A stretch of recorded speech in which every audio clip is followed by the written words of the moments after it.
Well, live from McNeese Baseball Park at Rush Chandler Stadium, here in beautiful Midtown Atlanta on the campus of Georgia Tech University. It's time once again for Bethune-Cookman University Baseball on the CatEye Network radio. Today, the Wildcats, for the third time in as many days, will take on the Jackson State Tigers. But today, a all-important spot in the championship game on the line. The Wildcats just one win away from getting back to the promised land and potentially finishing the job from last year. But Bryce Wojnowski, they got to get through this Jackson State team that we know is going to scratch and fight for every inch. Absolutely, Mike, and a lot of emotion comes into a game like today, and two very different outlooks for two teams right on the verge of a championship berth. Bethune-Cookman coming in with a ton of momentum after an unbelievably thrilling win last night, coming from behind, down 3-1, force extra innings, come back, shut the Tigers down, finish it off in 10. Jackson State, meanwhile, comes off a game where their head coach got tossed. We're dealing with a player who got ejected and is no longer available today. Sitting a little down, worrying if maybe you're letting one slip away after the opportunity to force two games with Bethune-Cookman. But the Wildcats are in prime position today to make it happen just like they were last year, but it's going to take everybody. And you got to talk about the decision-making for Jackson State yesterday to throw Christian Womble and, more importantly, Isaiah Williams, two guys that had already thrown over 100 pitches in this tournament, again in the late innings, and the Wildcats just ate them up.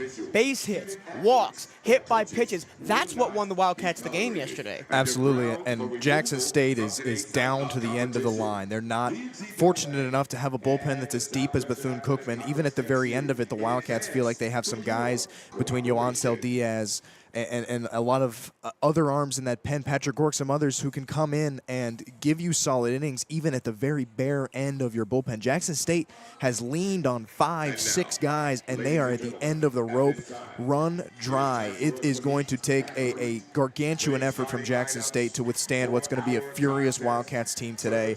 And make no mistake, the Wildcats are prepared to see each of those guys again. There's a very real part of the hitting philosophy from Coach Derek Cartaya doing the hitting coach duties down there that they told the guys, we're ready to see those guys again. Let's not waste any time. Let's be aggressive. Let's jump up early and force them to put those guys in this game. Yeah, the Tigers have only 5 guys that have thrown 3+ innings in this tournament. On the other side for the Wildcats, 1, 2, 3, 4, 5, 6, 7, 8, 9, 10 guys already appeared in this tournament through 4 games. And you're going to have to lean on some of those guys again. Maybe you called it. So Jeffrey Gonzalez, your Dale Mashads, your Dylan Dudonis's that have pitched maybe just 1 or 2 innings in this tournament. Let's go now to our pregame interviews. I sat down with both senior captain Colton Olison and Coach Johnny Hernandez before this afternoon's contest. I'm here with Colton Olison before the Wildcats take on Jackson State for the 3rd time in 3 days tomorrow, this time with a shot at the championship game on the line. Colton, let's go back to yesterday. Massive win over Jackson State. You come back, late innings, tie it in the 9th, win it in the 10th. What was your overall thoughts on the game? It just speaks volumes to what we've been about all year. First of all, I just want to say thank you to God because that's nothing short of a miracle today. And again, it just shows that what we've been about all year, doing things the right way, working hard every single day, and not taking any reps off. It just shows that when you do the things the right way, you'll get granted in the end. And I think that's what happened over the course of the past couple of days with us. We have a saying up in the booth that baseball has a way of finding you when you least expect it. You were up twice in the biggest situations in the game. You scored the tying run. You knocked in another run. You were intentionally walked in the extra innings because I didn't want to face you. What does that say about your preparation, that you're ready for those big moments? Again, I can't say anything for myself other than thanks to God. But again, the preparation that's led up to everything we've done all year, it just put me in a situation to feel nothing but comfort up there. And I wasn't worried at all during the game today because when you prepare the right way, there's nothing to worry about. You go back to what you've been training for, and that was just to do the job and do what we needed to do to win the game, and that's all I can say for that. Once you finally got on the board in the 7th inning, you saw the mentality of the team shift in the dugout. What was that experience like, trying finally getting something going? Yeah, I mean, I think for us, the second we get on the board, that's all we need really to get things going. Once that first run's on the board, I don't think there's any other team better than us in the country than scoring more than one run after that. And there's no doubt in my mind, once we scored one, the rest were going to start rolling in. It was just a matter of time. Let's talk about today's game then. You play Jackson State again. What goes through your mind in a setting like this where you've played the same team now 3 times in 3 days, almost a series-esque thing, and you're preparing to face them for a third time? Yeah, I mean, for us, it's the same game plan every single day.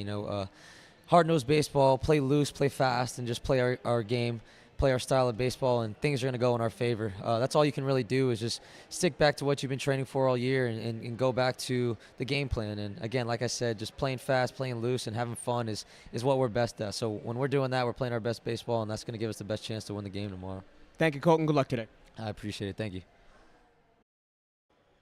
I'm here with Coach Hernandez before the Wildcats take on Jackson State for the 3rd time in this tournament. Coach, let's go back to yesterday.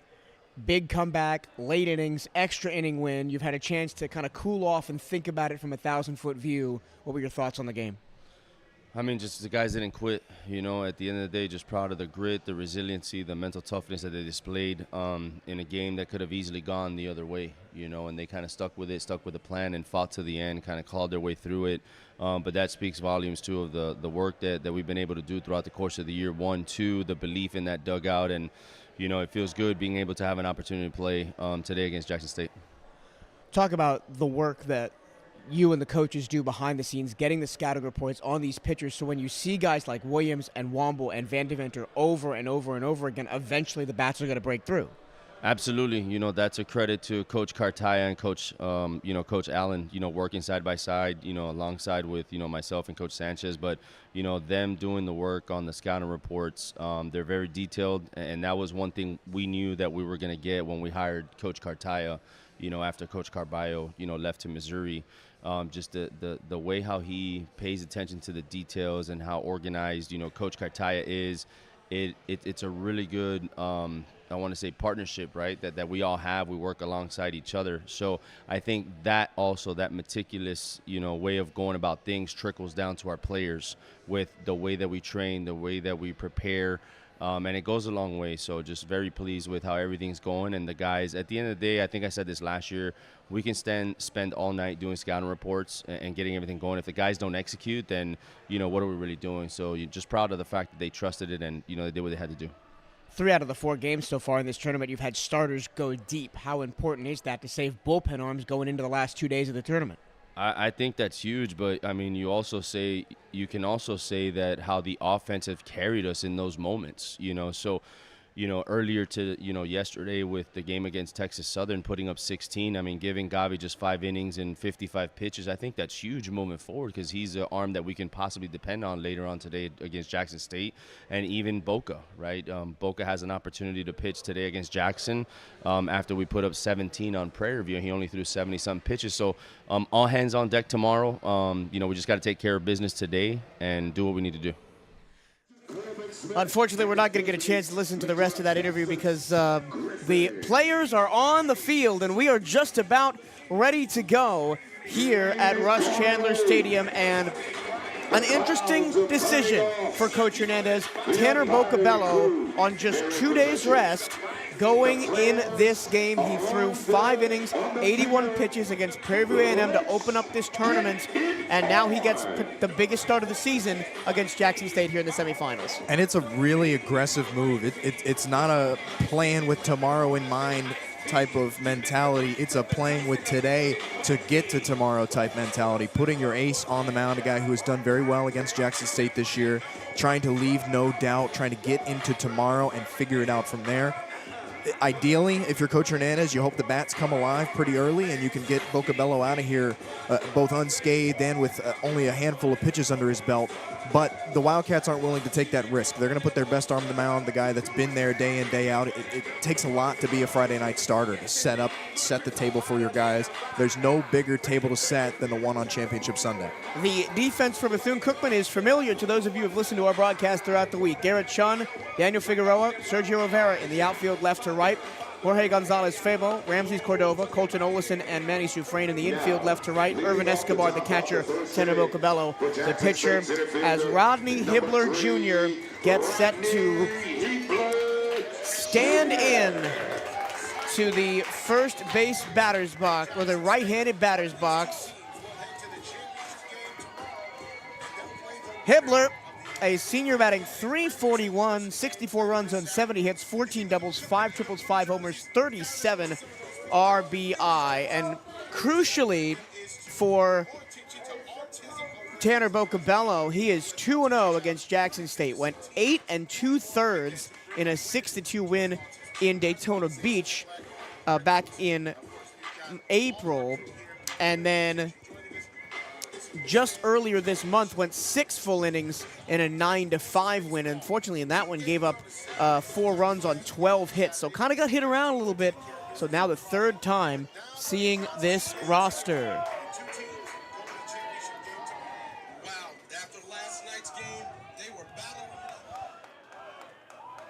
After a long look in from Bocabello, we are underway. First pitch is swing and a miss at a fastball at the knees. Bocabello on the year, a .274 ERA. He was awarded the SWAC Newcomer of the Year at the awards ceremony on Tuesday before the tournament kicked off. There's a strike down the middle called by the home plate umpire. Jackson State is going to be very aggressive. This is a team in desperation mode. They need to make something happen on offense if they're going to compete. That one in the dirt from Bocabello, and it's 1-2. And it's really kind of felt like the 2 games the Wildcats have played against the Texas teams and the 1 game that Jackson State played against Texas Southern is here's the 1-2 to Hibbler. Down low and away. Did he go? No, and it's 2-2. We're kind of just get through it, and it's just kind of felt like a 3-game series against Jackson State for a right to go to the championship game. The 2-2. Check swing, didn't matter. Rung him up, fastball inside corner, and there's 1 away.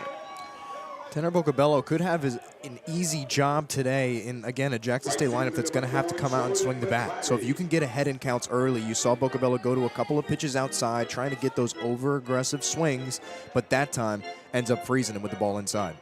Here's Jordan McClatty, one of the best on this Jackson State team, as is Hibbler. He grounds one softly up the middle, and it's going to be grabbed by Cordova, spinning a throw to first, not in time.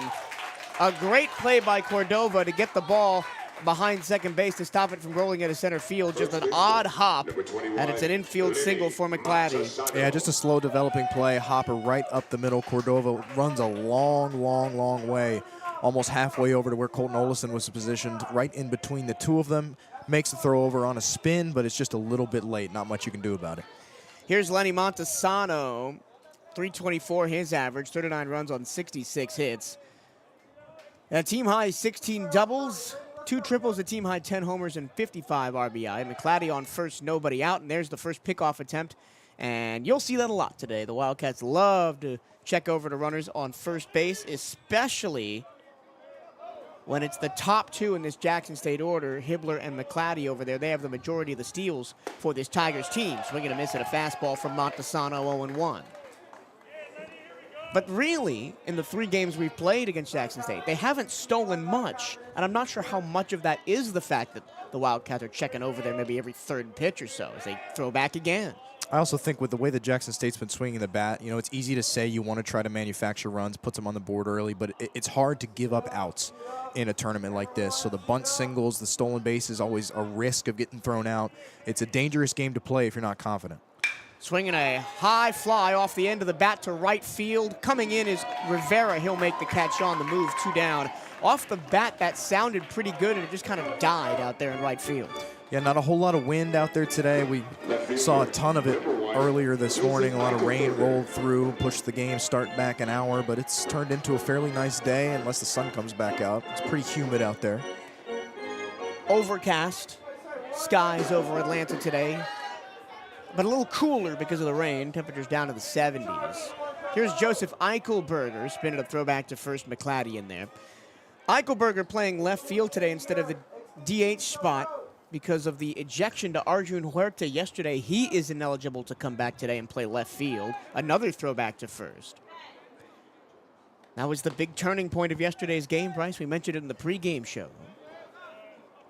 Very emotional end to that game for both sides. And again, Jackson State is playing in a hole right now emotionally.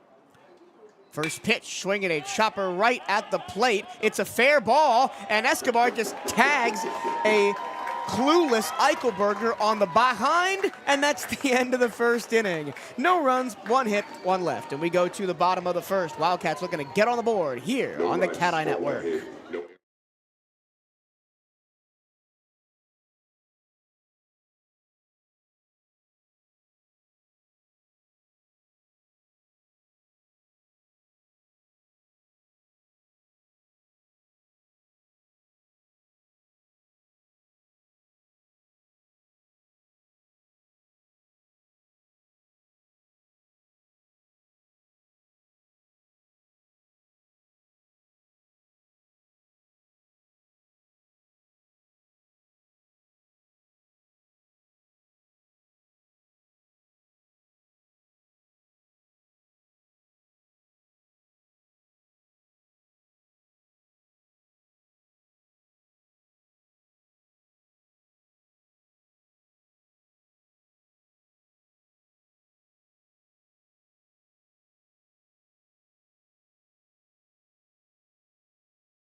To the bottom of the first we go here in Atlanta, and the Wildcats will have to deal with the junior left-hander from Williamstead, Curacao, Giandric Lorenz. On the season, a 6.69 ERA. He last pitched in the first game of this tournament. He started against Texas Southern in that 17-4 pounding that the Tigers gave to, well, the Tigers. Standing in, Daniel Figueroa, who's kind of had a rough go of it this tournament. His average at the plate down under 300 to 294. And he swings and lifts one to left field. That's going to drop in for a base hit. First pitch swinging for Figgy, and he's on. And we've talked ad nauseum this week about the importance of lead-off runners getting on base. Yeah, Mike, and I got to sit in on the pregame hitters meeting with Coach Derek Cartaya down there, going through everything with his lineup, and the message was be aggressive. And it was very clear. That doesn't mean swinging everything. That means take your walks, take your hit by pitches, or if you see one right down the middle to start, groove it out there into left. Here's Garrett Chun at a spin and a throwback to first. Figueroa, aggressive on the base pass, 32 steals this year. Chun in, and already the third baseman, Shamar Harris, is standing almost on the grass inside of third base, expecting that bunt, and the Wildcats to start playing small ball. Lorenz will come home with it. Chun will bunt right back to the pitcher. He will go to first, and Chun does his job, moves Figueroa up 90 feet to second on the sac bunt. Yeah, Coach Hernandez not playing around today. Runs were at a premium last night or last afternoon, and not wasted any time trying to scratch one across. I thought maybe we might see how it plays out with Lorenz on the mound. Maybe if you can make some hard contact early, you stay away from small ball and trust your bats. But I also don't hate just trying to put one on the board, because we know scoring first has gone a long way in this tournament. I think yesterday is the first time we've seen a team that hasn't scored first win the game. And I think for the Wildcats as well, as Sergio Rivera stands in, first pitch to him, swinging a ground ball foul outside of third. I think sticking to the game plan early, it's what's worked for you all season. Don't go away from it. If you need to change it mid-game, then I trust the coaching staff to make that adjustment. Count 0-1 on Rivera, who is batting .282 on the year. Figueroa on second, 1 out. Lorenz will deal, and it's a breaking ball called a strike up near the logo on the chest for Rivera. He doesn't like the call, backs out of the box and shakes his head now, down 0-2. Rivera's had a tough all week, just batting .231. Just 3 hits on the week for Rivera, as the 0-2 is swung on and fouled straight back, still 0-2. The Wildcats roster has been kind of odd, right? Some of your highest performing guys in the season, Rivera, Figueroa, Manny Sufrain, have kind of been underwhelming. And then you've got guys like Jose Gonzalez, obviously, but Ramses Cordova, Irvin Escobar, who have completely stepped up and turned around their regular season form this week. Absolutely, and that's really the recipe to winning championships. Not everybody's gonna have their best week, so it's gonna take the guys who you don't expect to step up in those big moments. Catcher sets up low and away. Rivera will watch it in the opposite batter's box, and it's a 1-2 count. And when you talk about that lineup, it's interesting. Guys like Gonzalez Fabo and Ramses Cordova have added to the depth of this lineup because there's guys spaced out through the bottom of the order who you can't pitch around, who aren't easy outs, who have given depth to a lineup that we thought maybe the bottom would be a weakness heading into this week. Once again, the 1-2. Figueroa takes off. Here's the throw to third. Figgy slides in there safe and then calls for time. So a stolen base for Figueroa. The pitch was high. The count is 2-2 on Sergio Rivera. Well, and that makes Sergio Rivera's job a lot easier because now all you got to do is put one in the outfield and you'll scratch a run across here. Don't have to try to do too much or no longer trying to, find a gap. Just hit one in the air. Now the 2-2 from Lorenz is on the way. And swung on and laced foul third base side. That almost hit Rivera or Figueroa in the head going through there. Look out. But again, the Wildcats just a little bit ahead of the off speed and pulling it foul to the third base side. Lorenz doesn't throw very hard, so the Wildcats can sit back, especially on the breaking stuff, and get a hold of it. Once again, the 2-2 to Sergio. Outside, 3-2. I think if you win the walk battle today, you win the game. They did yesterday, 9-7, I believe. It was the reason, obviously the walk-off walk takes the highlight of it, but it's the very reason you were still in that ballgame. Full count delivery from Lorenz. It's a swing and a miss, and Rivera goes down on strikes. His third strikeout of the weekend, and there's 2 away, and now it's going to be up to Jose Gonzalez, who was excellent yesterday. 3 for 3 with 3 singles and an RBI. Just a little bit of an overly aggressive swing from Rivera, ball a little bit outside, really tried to get out in front of it. And Gonzalez is going to be awarded first. Intentionally walked. That's the second time we've seen that. Obviously, yesterday in the 10th inning, they walked Colton Olson to load the bases to get a potential double play with 2 outs. But then, of course, the next batter walked and the game was over. Well, it's certainly not ideal to get to who's probably been the hottest bat. Maybe finally cooled off a little bit last night in Ramses Cordova. He was 0 for 4 with a fielder's choice last night, Ramses Cordova.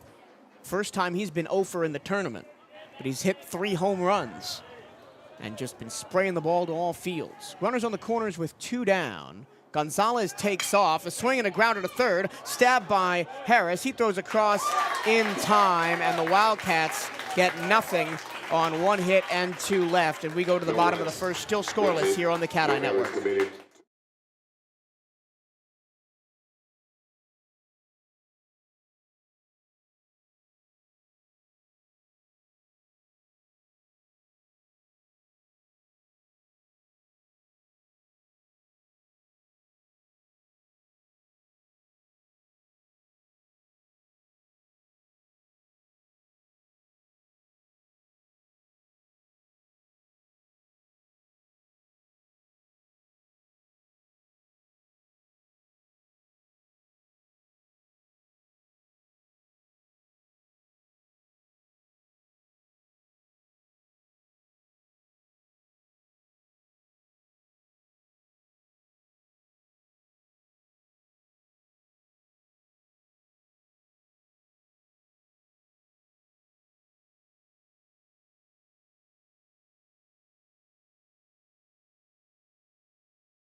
to the top of the second here on the campus of Georgia Tech. No score between the Tigers of Jackson State and the Bethune-Cookman Wildcats. It'll be Miles White, the second baseman, to lead it off for the Tigers.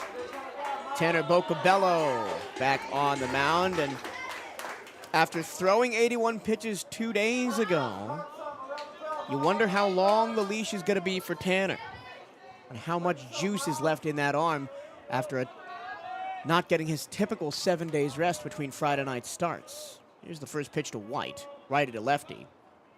Swinging a chopper, foul right down the first base line.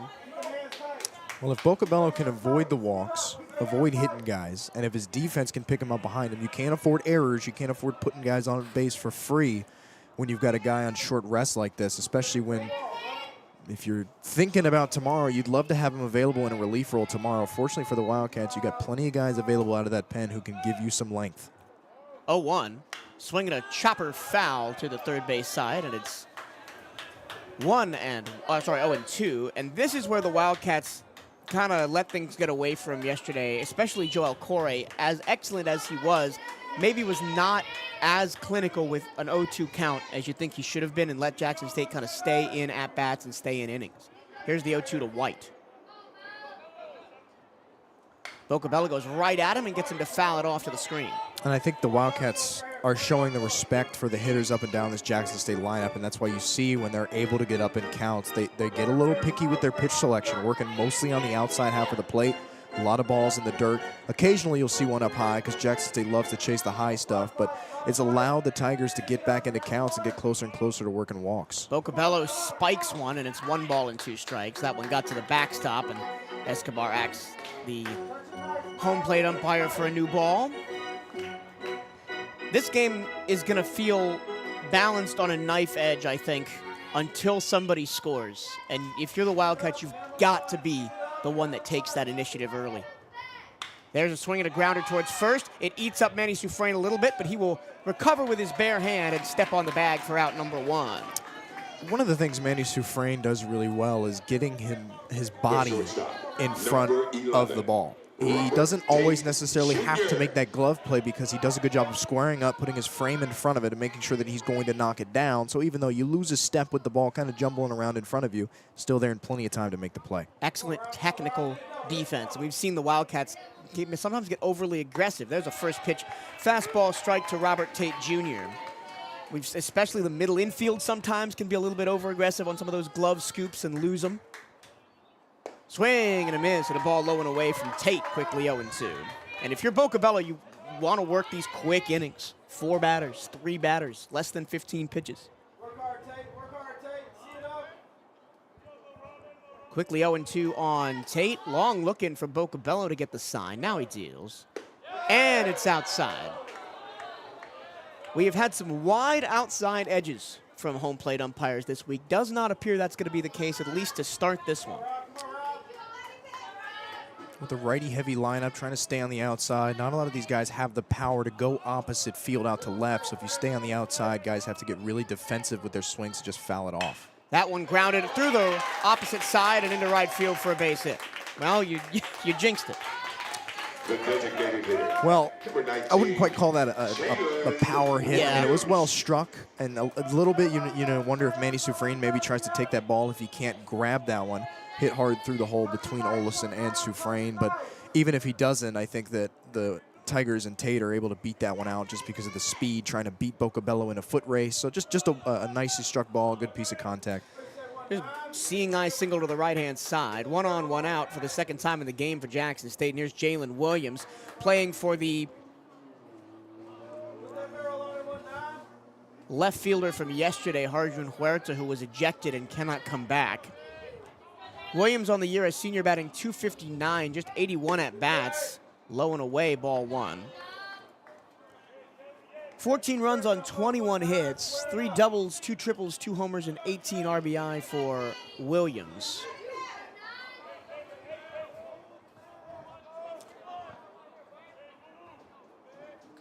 And the pitch, swing and a chopper towards short. Cordova has it go off his wrist and into left field. And racing to third is Robert Tate Jr., and he's going to be there. Another error for Cordova. As good as he's been with his bat, his glove has definitely been a liability. Well, and that's a play we talked about after the first game with Jackson State, a ball that you have to come and be aggressive at. You have to put your glove on the ball. You can't let the ball come to you. It developed a little quicker than Cordova thought it would get to him, so I don't think he was quite ready. We saw him make a similar play like that yesterday, but he's unable to attack it there, and so it eats him up. Now it's Sebastian Cabeza, the catcher. Had an RBI single yesterday, and on the season batting .258. In the tournament, one of the better bats for this Jackson State team, batting .400. He squares to bunt and pushes it foul to the first base side. And the Wildcats, again, just a little bit unlucky on the defensive side, of seeing eye single, and then Cordova not getting his body in front of that ball. It went off his wrist, took a little bit of a weird hop, and then went to left field. Runners on the corners now, 2 down. Tate on third, Williams on first. Pitch from Bocabello. Swinging a liner, right to Olison at second. He'll flip back to Soufrain. It's a double play. How about it, El Capitan? That's how you get out of an inning. A nice reaching grab on a sharp liner towards second. Williams caught in no man's land, and that's the end of the inning. No runs, 1 hit, 1 error, and 1 left. And we go to the bottom of the second. No score here on the CatEye Network.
Bottom 2 here in Atlanta. Irvin Escobar will lead it off for the Cats in a scoreless game. The Wildcats got unlucky on the error and then got lucky on a really nice Colton Olison double play where he snagged a liner, then threw out Williams at first.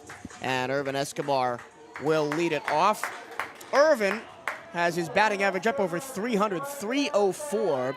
He's been excellent this week, batting .333, a check swing and a strike. That was out of the zone low, 0-1 on Escobar. Nowhere near the nearly 600 he hit in this event last year, but still pretty darn good as that one's bounced to the plate by Lorenz, 1-1. A little dinged up is Escobar, dealing with a little bit of knee pain throughout this tournament late in the season. Still swinging a good bat. 1-1, again low, 2-1. The Wildcats haven't worked the walk yet. That's really where they've done a lot of their damage, the free passes, and then you're bunting, and you're hitting, and you're fly balling guys over. 2-1.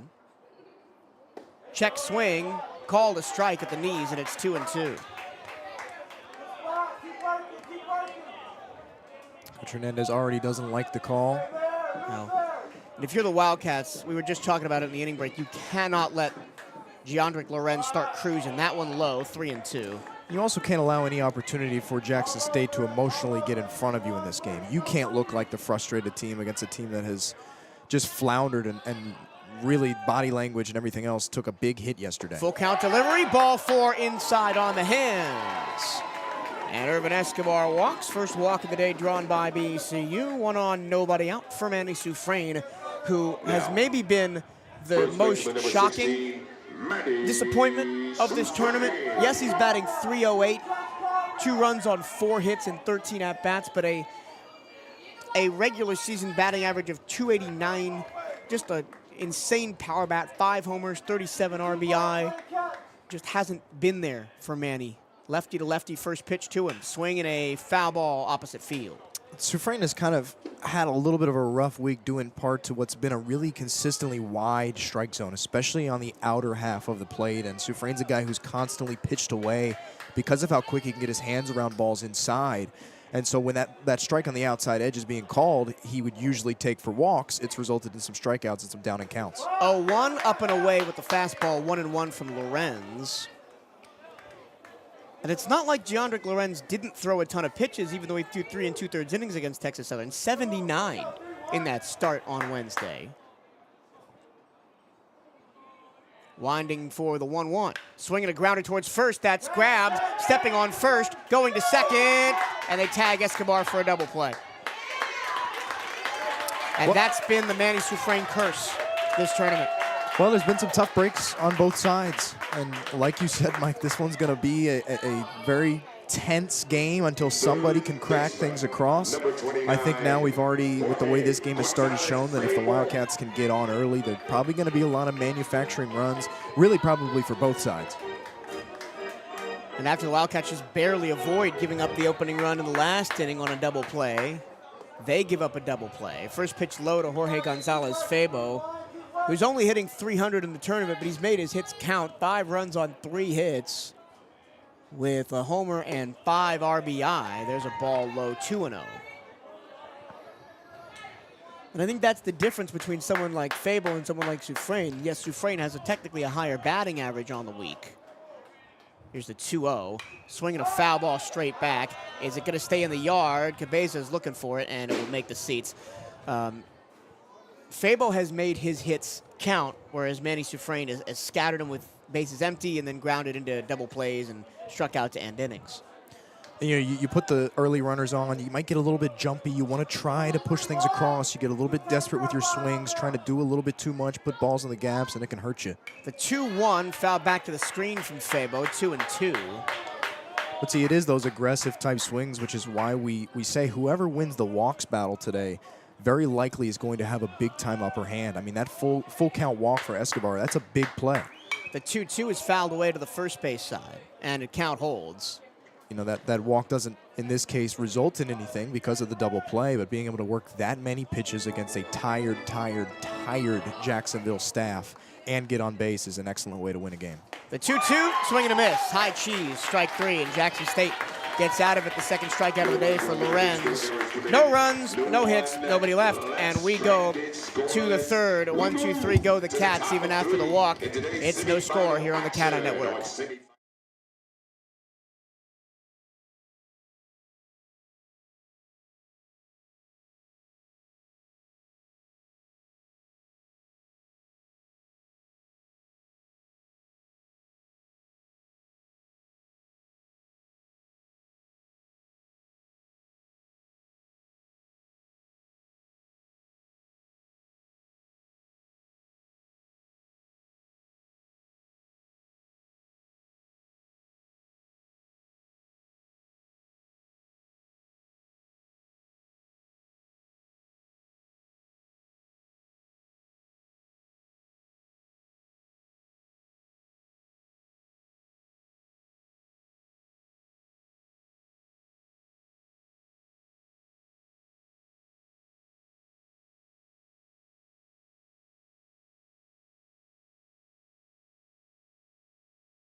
Both teams have sent 8 to the plate in the first 2 innings. We are still scoreless, but Jackson State has the hit advantage 3-1. The 9-hole hitter, Shamar Harris, will bat. Shamar Harris had a very interesting day yesterday, Bryce. He started out in the bullpen, threw warm-up pitches for a long time, then came in the game to pinch hit an RBI single, played third for 2 innings, then came in to pitch in the 10th and eventually walked in the winning run. First pitch from Bocabello is low, ball 1.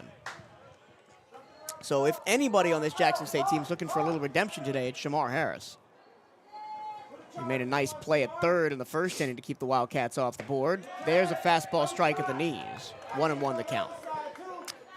You know, Bocabello doesn't have the swing and miss stuff that even Joel Corey had yesterday, so Jackson State's going to be able to put the bat on the ball. Well, not that time. Swing and a miss at a curveball that ended up in the dirt. 1 ball, 2 strikes. It's really the setup pitch to pitch that Bocabello's done all year round that has gotten him as many strikeouts as we've seen. Bocabello righty to righty, the 1-2. Breaking ball doesn't catch the outside corner, and the last 2 days, that's strike 3.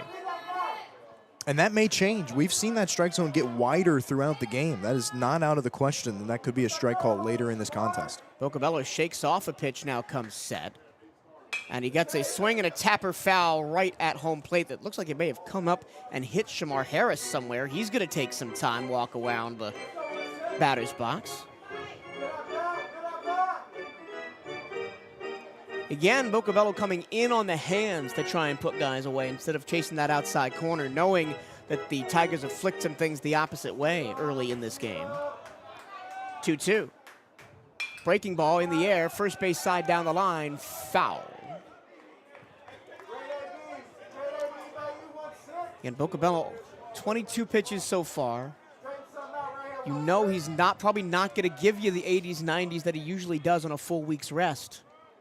Well, every pitch is valuable. The 2-2. High fly ball to center field. Daniel Figueroa barely even has to move to put that one away. 1 down. The center fielder, number 3, Rodney Hiebler Jr. Back to the top of the order. Here's Rodney Hiebler. Struck out his first time up. Somebody in the press box really loves that organ. They've played it pretty much every inning, sometimes between pitches. Shout out to Demetrius House, SID over at Alcorn State, helping out with music this week. Breaking ball, strike 1 to Rodney Hiebler. Hiebler struck out 3 times yesterday. 2 against Corey, 1 against Pablo Torres. And that one outside corner, missed with the slider, 1-1. On the week, Hiebler just 250 in that leadoff spot for Jackson State. From Independence, Mississippi, Hiebler watches 1 low, 2 balls and a strike. And for Bocabello, you cannot be afraid to pound the zone, even if you think it's going to get hit. You got to trust your defense. 2-1. There's a strike. Breaking ball drops into the top of the zone at the letters.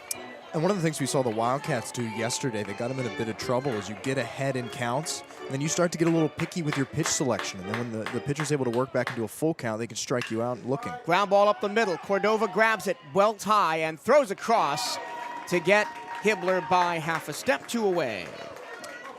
And as early as it is in this game, the longer you can go without Jackson State allowing them to do their traditional just put runners on, especially early in counts, early in games with only 1 or no outs in an inning, the more and more frustrated they're going to get and the more aggressive swings we're going to see. We saw yesterday toward the ends of Corey's start is the Tigers were swinging at everything. And when you got that breaking stuff, they were whiffing big time. Jordan McClatty singled up the middle on the infield his first time up. Watches a ball low and outside. Didn't miss by much from Bocabello, 1-0.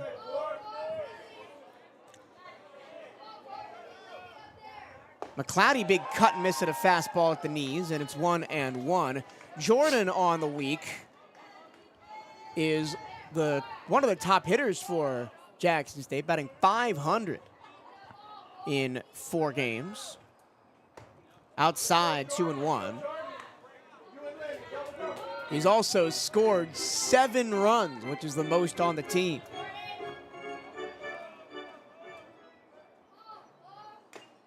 Swinging a tapper foul into the glove, count 2-2. McClatty scored 2 of Jackson State's 3 runs yesterday. 1 in the first, 1 in the 7th. 2-2, 2 down, nobody on base. Bocabello trying to go 1-2-3, not that time as he misses down and away. Good pitch. Hard one to lay off if you're McClatty. And again, if I'm Bocabello, you got to attack here. You cannot risk putting McClatty on even with 2 outs. A big base stealing threat, the 3-2. Swing and a miss. Got him with a ball in the dirt. And the Wildcats go 1-2-3 in the third. And we go to the bottom of the inning. Bethune-Cookman coming to the plate in a scoreless game here on the CatEye Network.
Colton Olison will lead off for Bethune-Cookman as we head to the bottom of the third. Still a scoreless game. 3 hits for Jackson State, 1 hit for BCU.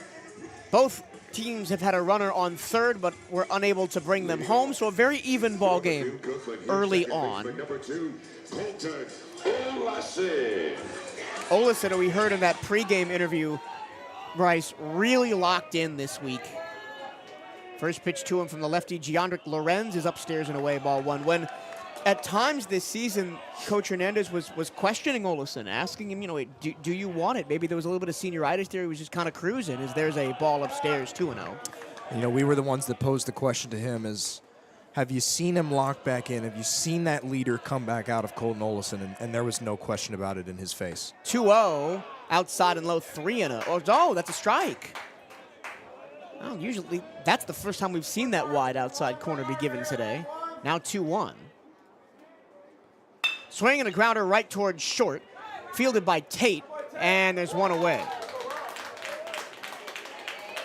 Well, the Wildcats are putting the ball in play. It's just mostly been right at guys. You've got to be able to put people on early in the inning. Jackson State has thrived off of that throughout this tournament, throughout their season. 2-out damage is great, but it's just not an ideal spot to be in when you want to try to put as much space between yourself and the Tigers as possible. Here's Daniel Figueroa as the Wildcats go back to the top of the order. First pitch is slider, low, ball 1. And not that this is going to happen, but back in an 11-0 midweek loss to the Jacksonville Dolphins about a month ago, as there's a swing and a miss and a ball in the dirt, 1-1.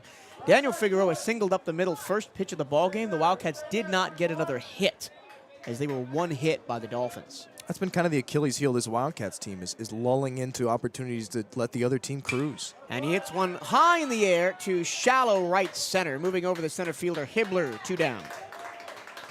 And again, that's why it always, as it does so many games, come back to get to the bullpen, because this Jackson State team is running on fumes. And so at bats like that, 3 pitches, easy fly out, not a quick way to get there. Here's Garrett Chung, who sack bunted Daniel Figueroa to second his first time up. He's got nobody on and 2 down. First pitch lefty to lefty is a ball low, missed with the breaking ball. Chun, 500 on the week.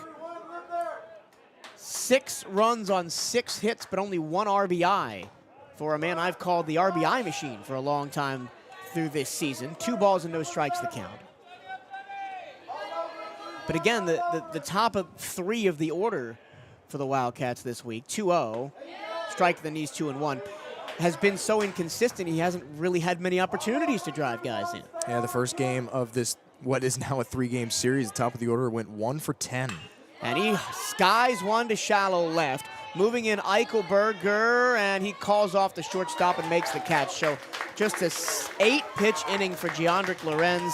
And we go to the 4th. Quickly moving here as we go to the 4th. No score here on the CatEye Network.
Lenny Montesano will lead off for Jackson State. Scoreless game here at Russ Chandler Stadium on the campus of Georgia Tech. SWAC semifinals. Winner advances to the championship game tomorrow. They will play either Florida A&M or Grambling State, who are playing later today in the other semifinal. Well, I'm sure we'll talk about that Grambling State performance last night at some point in this game. Chandler Vocabello misses up and out to Montesano, who flew out to right his first time up off the end of the bat.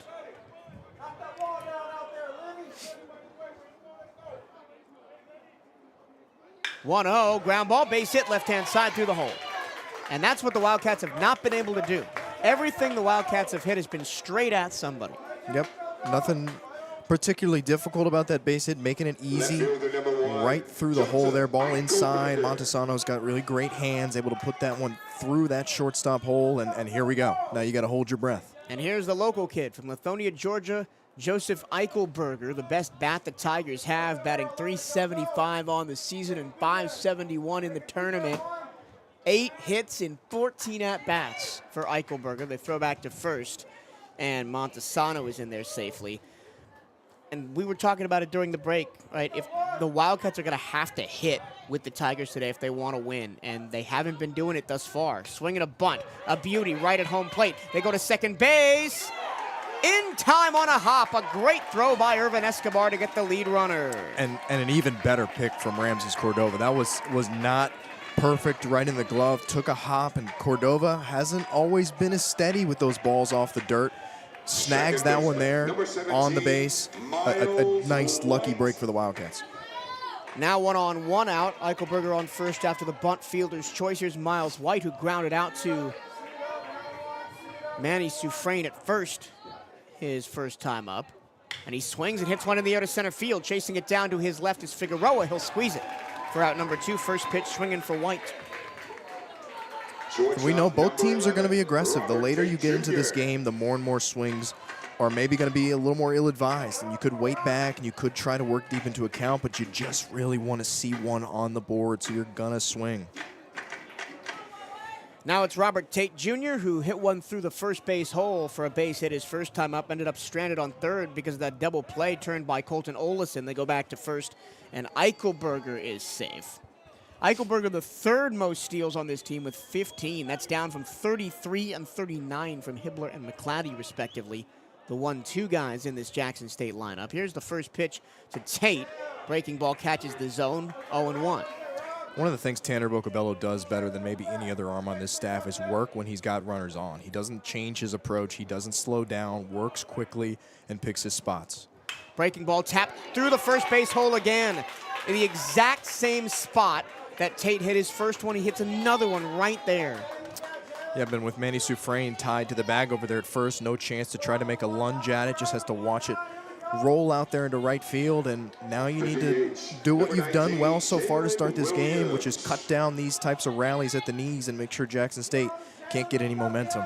First and second, 2 outs now. The Wildcats had to deal with this in the second, where they had first and third 2 down, and 1 down, and they got the batter that's currently on base or at the plate. No, it was Sebastian Cabeza lined into a double play. Jalen Williams reached on the Cordova error in the first and then was out in the middle of the double play.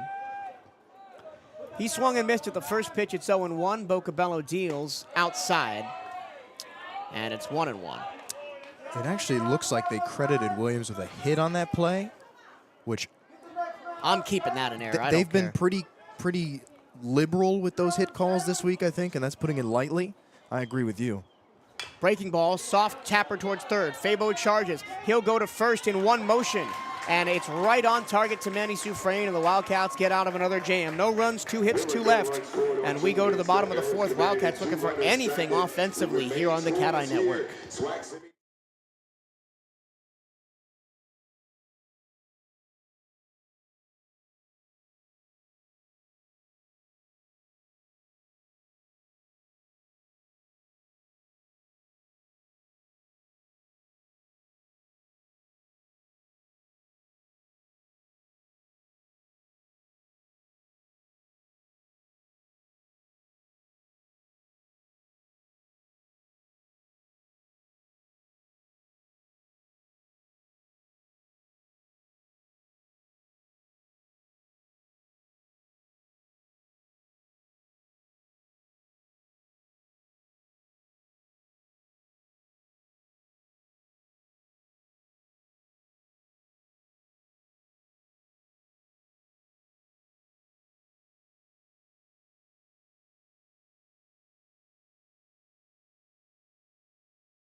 Still scoreless here at Rush Chandler Stadium, but it's not for lack of Jackson State trying. They've got no runs on 5 hits and already left 4 on base. The Wildcats only 1 hit back in the first. They've left just 1 on base.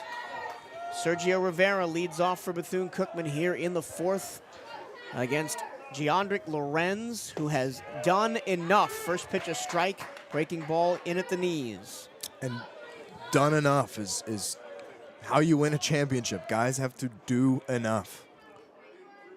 Swing and a chopper foul right at home plate. Rivera quickly down 0-2. He struck out his first time up. He was down 0-2, worked it back to a 3-2 count with Figueroa on third and 1 out, and then struck out, and that was pretty much the end of the inning because even after a Gonzalez intentional walk, Cordova grounded out, and that was the end of it.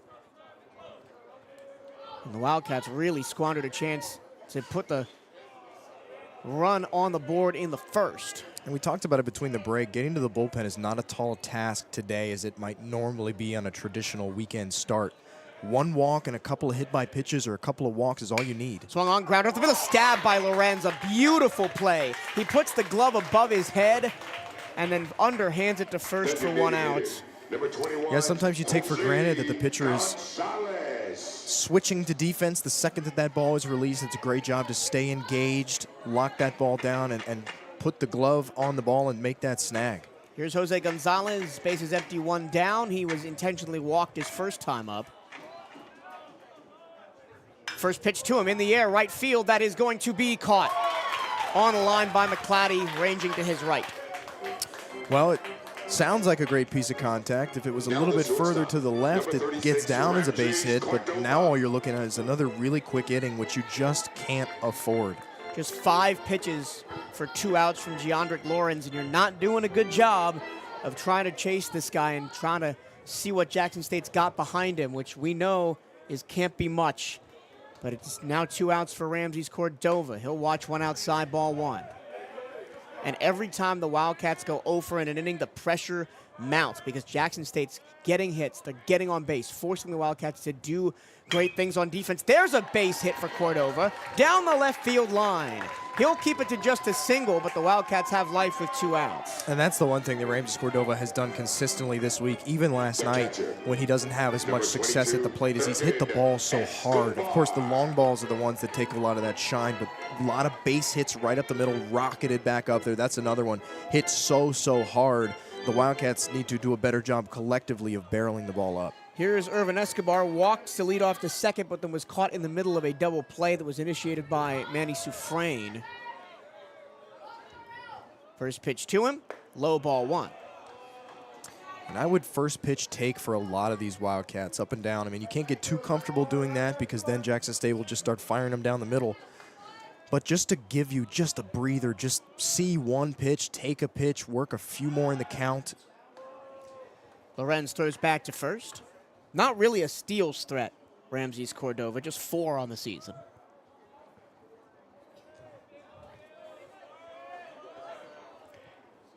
As that one hit, Irvin Escobar. Well, he's been walking, he's been hit by a pitch. And just like that, what did we say? All it takes is a couple of base runners, and here goes the bullpen catcher down to that pen. Couple of guys starting to get stretched out. It's not a hard job today to get to that pen, and man, are they shallow down there, so keep going.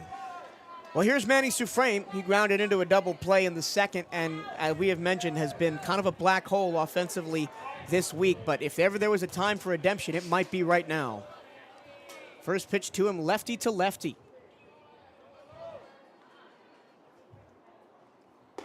Is a strike. Slider outside corner. Looks like it's Shamar Harris starting to get stretched out down there while he's not. So you wonder, no, that's not. That's 25. I could have sworn I Brandon saw 16 Haston down there as well. Oh, maybe he's down there, but I see Haston. A name the Wildcats know very well. 0-1. Swinging a line drive, foul, first base side. From our angle, which is slightly off to the right behind home plate, that looked like it was going to tail in down the line, and it just kept going foul. And we know Manny Soufrain loves that right field corner. Got a couple of triples off it at the jack. Not quite the distance to do that here with the way he's been running this week, but that is a dangerous ball if you can put it down in that corner. 0-2, 2 outs First and second in a scoreless game. Lorenz trying to get out of a jam. Outside, Soufrain takes it for ball one. There's one of those takes that have rung some guys up this week. A good take traditionally, but with the wide strike zone has been a tough one, but that's a good take from Manny Soufrain. The 1-2. High pop on the infield. Moving in is Tate, who'll make the catch behind the mound. And once again, Manny Soufrain comes up in a big spot and does not come through. No runs, 1 hit, 2 left, and we go to the 5th, still no score here on the CatEye Network.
We go to the 5th. Still scoreless in this one, but Jackson State has pounded out 5 hits to Bethune-Cookman's 2 and have looked the more dangerous threat.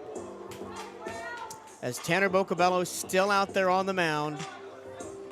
The first pitch of this inning will be pitch number 50 for Tanner. Remember, he threw 81 on Wednesday. And it's a strike. Change up at the knees. And if you're lucky, Bocabello maybe gets you to the 6th, through the 6th if he can get through 1, 2, 3 here. There's a breaking ball strike. 0-2. Well, he can do it if he can get ahead in counts like this, especially when you start him off 2 breaking balls, still have the fastball in your back pocket. 0-2. Went with the fastball, missed it outside.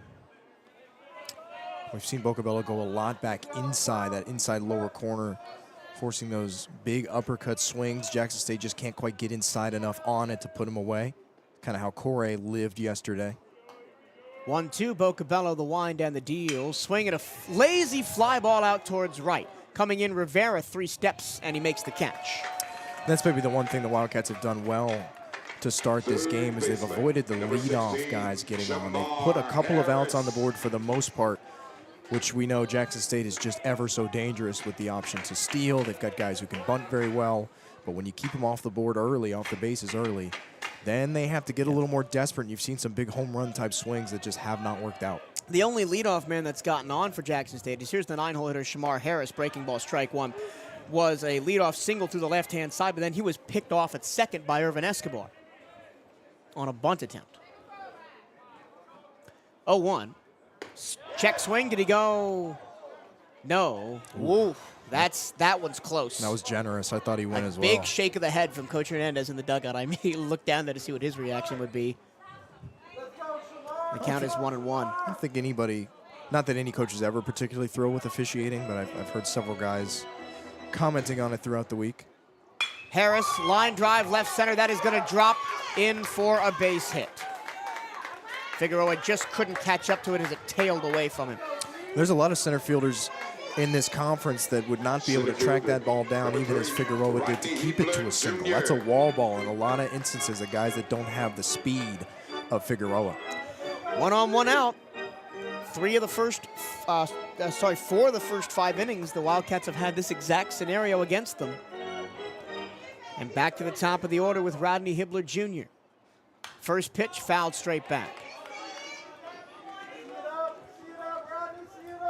No movement yet in the Bethune-Cookman pen. And nobody throwing yet in the Jackson State pen either. They're just down there stretching.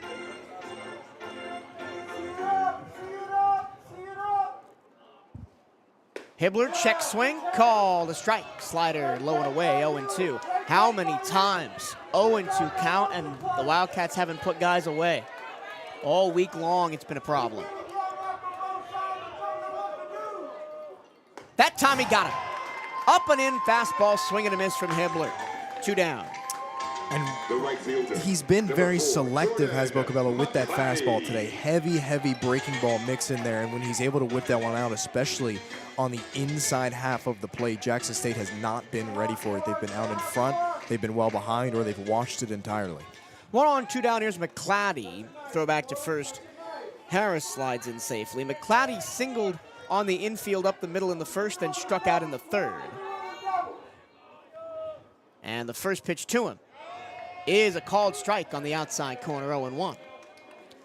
I'm kind of hesitating because the home plate umpire, we did not get umpires' names on our roster sheet this morning, has a very delayed strike call. That one way upstairs, ball 1.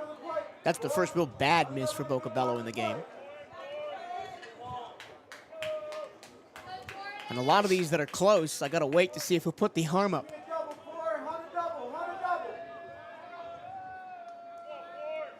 The 1-1 delivery. Swinging a ground ball up the middle, base hit. Right back where it came from. Harris going to stop at second, and there's 2 on with 2 outs. Second single of the day for McClatty.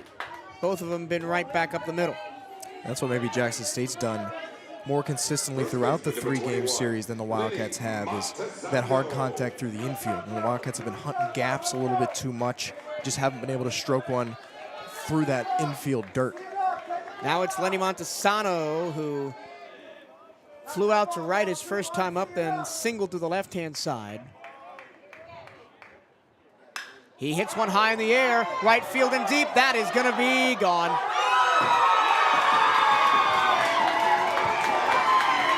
Over the short porch in right, the 350 sign, and Jackson State breaks open the dam. It's 3-0.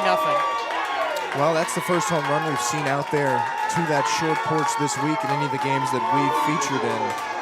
We knew the long ball was a threat. It always is with 2 outs. This Jackson State team is one that has been swing heavy down in the count. And now we're going to have to see what these Wildcats are made of, playing from behind again, especially when the bats haven't really looked as strong as you'd like early. Wildcats again, unable to get off the field with 2 outs. But you could tell this was coming.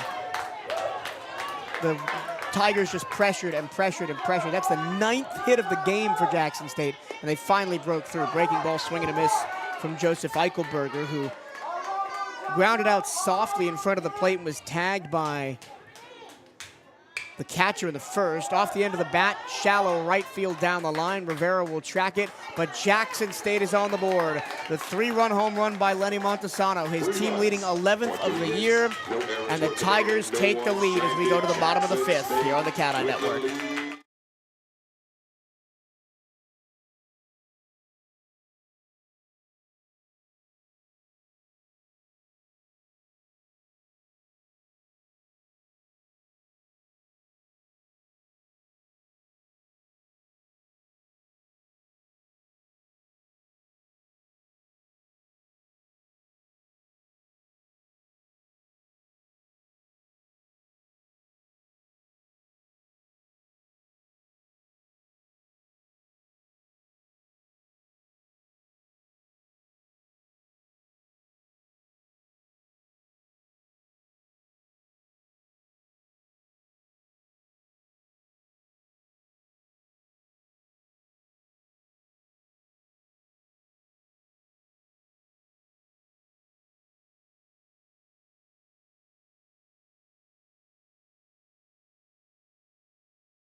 Well, for the third time in 3 games against the Jackson State Tigers this week, the Wildcats find themselves down. We go to the bottom of the 5th. It's 3-0 Jackson State on the 3-run home run by Lenny Montesano.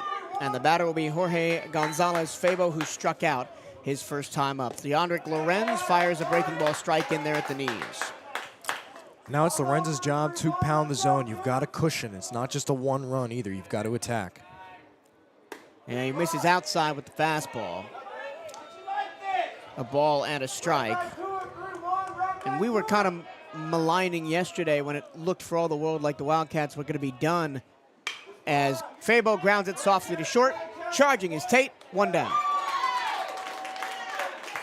But to finish my point, that the way the Wildcats were going to lose in this tournament was the inconsistency of their offense, not anything defensive or pitching-wise. Yeah, it's been feast or famine. I mean, you don't see a whole lot of 5-6 run games. It's either 10+ or 2-3, and we saw that a lot from these Wildcats throughout the year, especially when they've faced stiffer competition like Bama State, Jackson State, and Florida A&M. Colton Olison, the 9-hole hitter, stands in and takes a ball low. He grounded out to short his first time up. The Wildcats have now grounded out 3 times to the left-hand side of the infield, fastball down the middle, 1-1. If the Wildcats are going to get something going, it might as well start with your captain. 1-1. Low, 2-1. Colton Olison's been that table setter at the bottom of the order his whole career here. He's not your typical 9 hitter. Finds a way to get on base. He's certainly far from an easy out down there. 1-1, check swing and a miss. Way up out of the zone, 1-2. And you can see the frustration for the players in the light baby blue alternate uniforms the Wildcats are wearing today. The 2-2. Fouled away to the right-hand side, count holds. And I know for a fact that Derek CatEye in the dugout is showing the guys, hey, look, there's bullpen activity up there already, and we haven't even been able to string anything together yet, so it's not going to take much. Outside, count goes full on Olison. Lorenz trying to get that outside corner call that maybe yesterday he would have gotten. Not so today. Lorenz shakes off a pitch, now comes with the full count delivery, and Olison watches it hit the plate, ball 4. No runner on with 1 down. It's not like the Wildcats haven't had base runners. They've had 1 in every inning except the 3rd. Number 20, Daniel Figueroa. But only 2 of them on hits, the rest on walks. And they haven't been able to move guys over once they get on base. Certainly better than their first meeting with Jackson State in this tournament. You feel a little bit better, but still a hole to climb. Now here's Daniel Figueroa. First pitch, a strike at the knees, and Figueroa thinks that was low. He leans back in frustration. Don't mind the take there even with the called strike. That's got soft ground ball written all over it. Figueroa has one of the 2 Wildcat hits, a single to left field to lead off the game. Lorenz goes back to first. Olison scampers over there.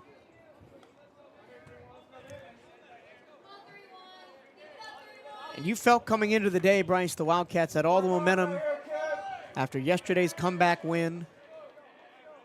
0-1. Low, 1-1. But none of that matters once they take the field and the first pitch is thrown.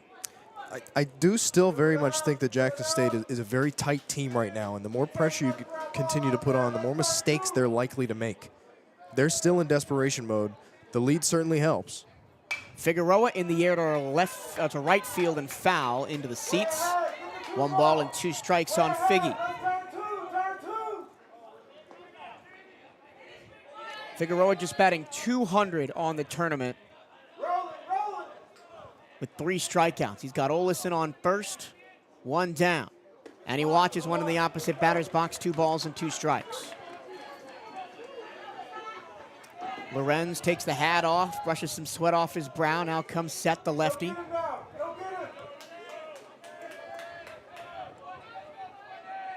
And the 2-2. Chopped foul, Figueroa stays alive. And even though we talked about, oh, this bullpen may not be as good as we, something we could attack, the numbers are still pretty good up and down this bullpen, even if they are short-staffed. Yeah, banking on the fatigue more than anything. 2 balls, 2 strikes. With another throw to first. Colton Olson didn't even leave the bag, and they threw over. If Olson was on with one or nobody out, I'd say maybe bunt here, but you can't afford to do that now. 2-2. And he watches strike 3 down the middle, and Figueroa knew it. Did not take the bat off his shoulder. 4th strikeout of the week for Danny. And that's what we've seen the Wildcats do a lot. You get behind in counts, you work your way back into it, and then you just get picky on those corners, and you're not swinging defensively, and you're just begging to be walked. Especially with only 2 balls in that at bat, you just can't afford to not try to put that ball in play or at least make contact. Now 1 on, 2 out for Garrett Chun. First pitch inside, ball 1. Chun, another one of guys that you thought would have been good this week. Yes, 6 runs on 6 hits, but only the 1 RBI. And a lot of those Wildcat numbers are inflated with the 2 games against the West, 1 against Prairie View and 1 against Texas Southern. You scored 16 runs both times. The count is 2 balls and no strikes, and here comes Omar Johnson as that one missed over Chun's head. You don't think Lorenz is in any kind of danger of being pulled here. Not yet, but it might only take 1 more base runner because, again, everybody's in championship mode here. You can't afford to let a guy figure it out. That's why we were so stunned by Texas Southern yesterday in the morning when they didn't operate with that elimination game mentality. They let their guys on the mound try to figure it out, and they couldn't figure it out, and that's why they got down big. And Omar has the flexibility with a little bit of play in the run score right now that he can let Lorenz try to work through it, but that doesn't mean you're going to give him a very long leash, especially with probably your top remaining arm, especially when you talk about the lack of fatigue, guy who had thrown yesterday up in the pen and ready to go.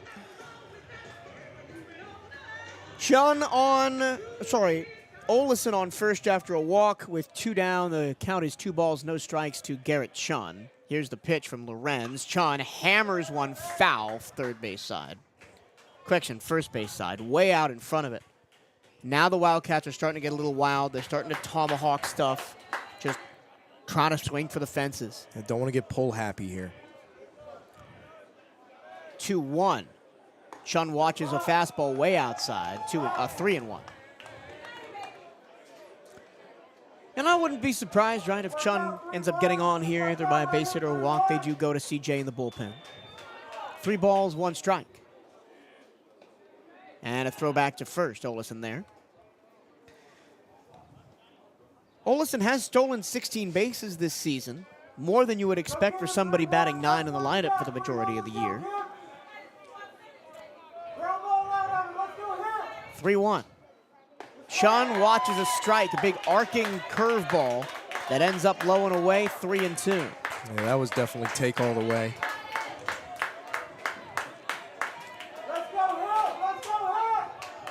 The full count with 2 down.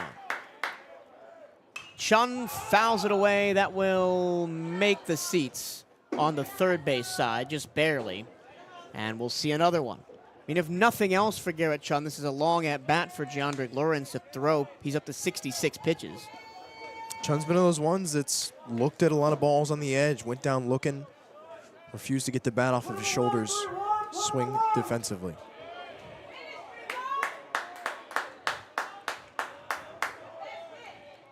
Once again, the 3-2. Fouled away to the left-hand side again.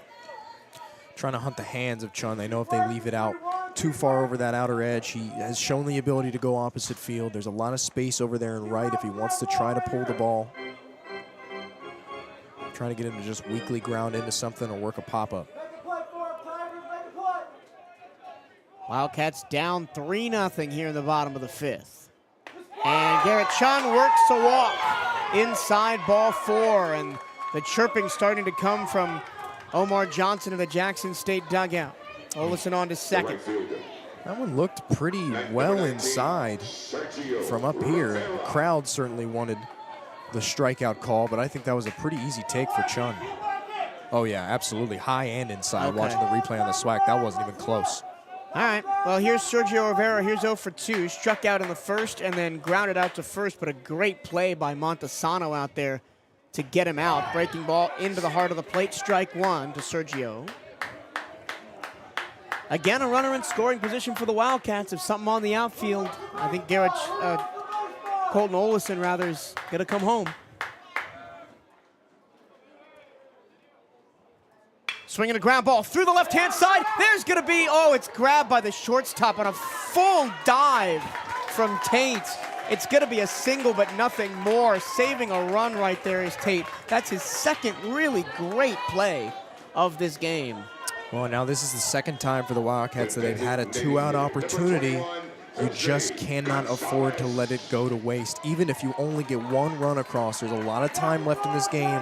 The Wildcats chipped away yesterday. You gotta put some on the board here. Here's Jose Gonzalez. Intentionally walked in the first and lined out sharply to right field in the fourth. And if you're Gonzalez here, you don't need to do too much. His 3 hits yesterday were all just either ground balls or hard line drives right through the middle of the infield. Not trying to elevate or maybe do too much. Like you saw the Wildcats employ the long ball in the first 4 games of this week. The Wildcats have gone after the high fastball a lot in this week, and early in the week it worked out. You know, Ramses Cordova's first 2 home runs were off that high fastball, but Jose Gonzalez is a guy who's going to go after it too, and it can very easily lead to those weak fly balls if you get under it. If it's a ball that's too high, that should be a take. Bases loaded, 2 outs. Wildcats down 3-0 here in the 5th. First pitch, Lorenz will watch it outside. 1 ball and no strikes. And I'm pretty sure Lorenz is going to be very careful with Jose Gonzalez here. Gonzalez, solid contact, right center field, but moving over is Hibbler, and he'll make the catch. And the Wildcats strand 3 again. They're still down 3-0 as we go to the 6th here on the CatEye Network.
We go to the 6th here at Rush Chandler Stadium. Wildcats need to hold the Jackson State Tigers again to have a shot. Down 3-0. Only 3 hits in the game for the Wildcats, but they've stranded 7. Just the timely hitting has not quite been there for Bethune-Cookman. The batter is Miles White, the lefty. Tanner Bocabello still on the mound. His first pitch outside and low for ball 1. Boca deals. Swinging a chopper, foul back to the screen. 1 ball and 1 strike. Well, after the game was delayed 1 hour because of some vicious rain that moved through this morning, it's now a pretty picture-perfect day. Just partly cloudy, the sun's shining bright here in Atlanta. Yeah, we thought we'd be in for a long wait, but not too bad. Turned into a beautiful day out there. 1-1. Bocabello missed it way upstairs. 2-1. You can see the crack starting to show for Tanner, starting to miss high and wide a bit more than he would want. White 0 for 2, and he watches a strike on the outside corner fastball. 2-2. White grounded out to first in the second, then flew out to center in the fourth. And Bocabello deals, swung on, ground ball, third base side. Another seeing eye single through the hole. And the Tigers have just done that over and over and over. Might be at the point where we're looking at base runner away for Bocabello from leaving this game, but really all in all hasn't been bad. Just one mistake pitch is where the runs come from. I mean, he's put some runners on, but he's worked well around them. That ball wasn't left middle an inning ago. Leash would certainly be a little bit longer, but can't afford it now. I think another base runner, and you might be turning to Patrick Gork. That throw to first almost got away from Manny Soufrain. Nice snag by the junior to keep it in his glove.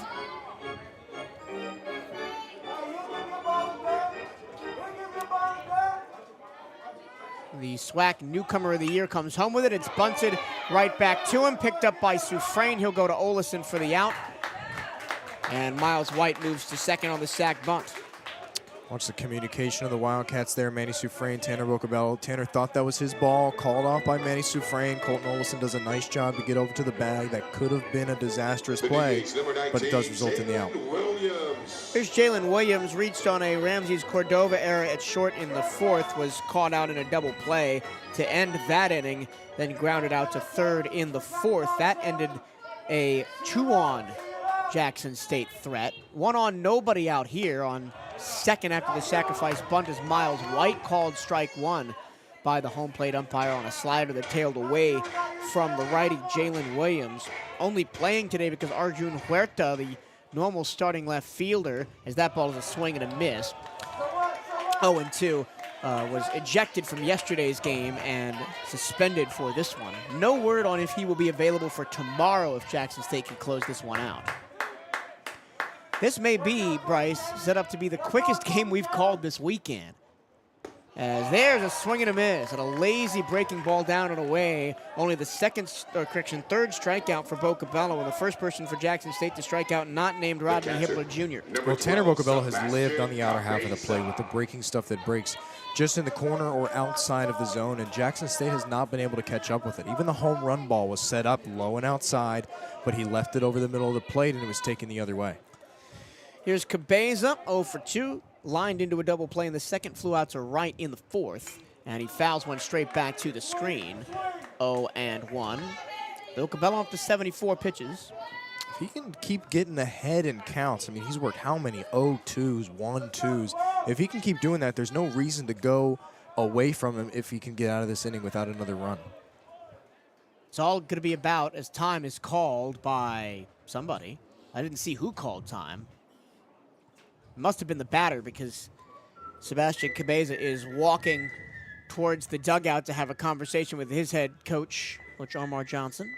Omar Johnson, one that doesn't like to leave that top spot in the dugout. Just stays there, makes his hitters come to him to have that conversation, and this one's a quick one.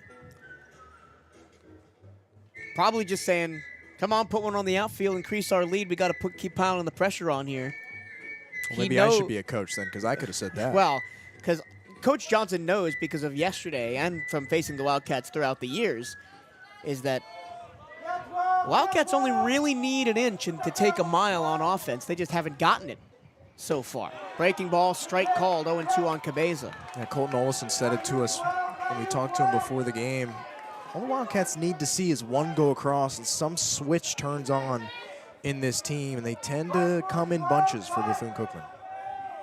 0-2, 2 outs, runner on second. Slider doesn't quite catch the outside corner. Looked decent to me from here. No finger point from the home plate umpire. Coach Johnny objects to it, and the count is 1 ball and 2 strikes. Now, Cabeza is going to see another one here from Tanner Bocabello, and it's all the way, and hit in the air left field, and that's going to be a base hit and score a run.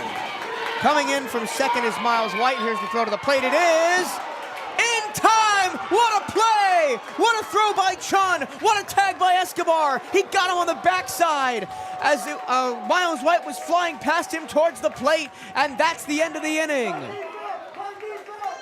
Talk about guys stepping up. Garrett Chun giving him guys some life. Let's see if it translates to the offensive side of the ball.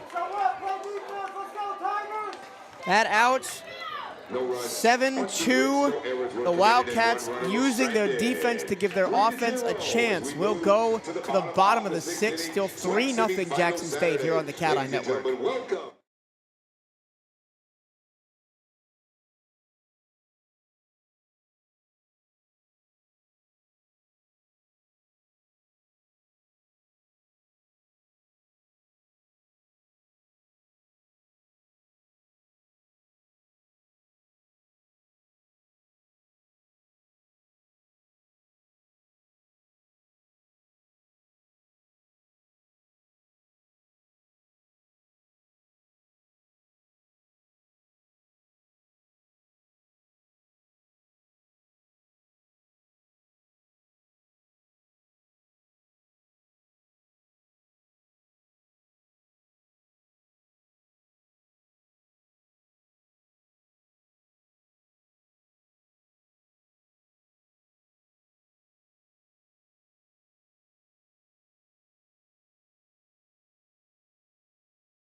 Bottom six here at Rush Chandler Stadium on the campus of Georgia Tech. Wildcats down 3-0.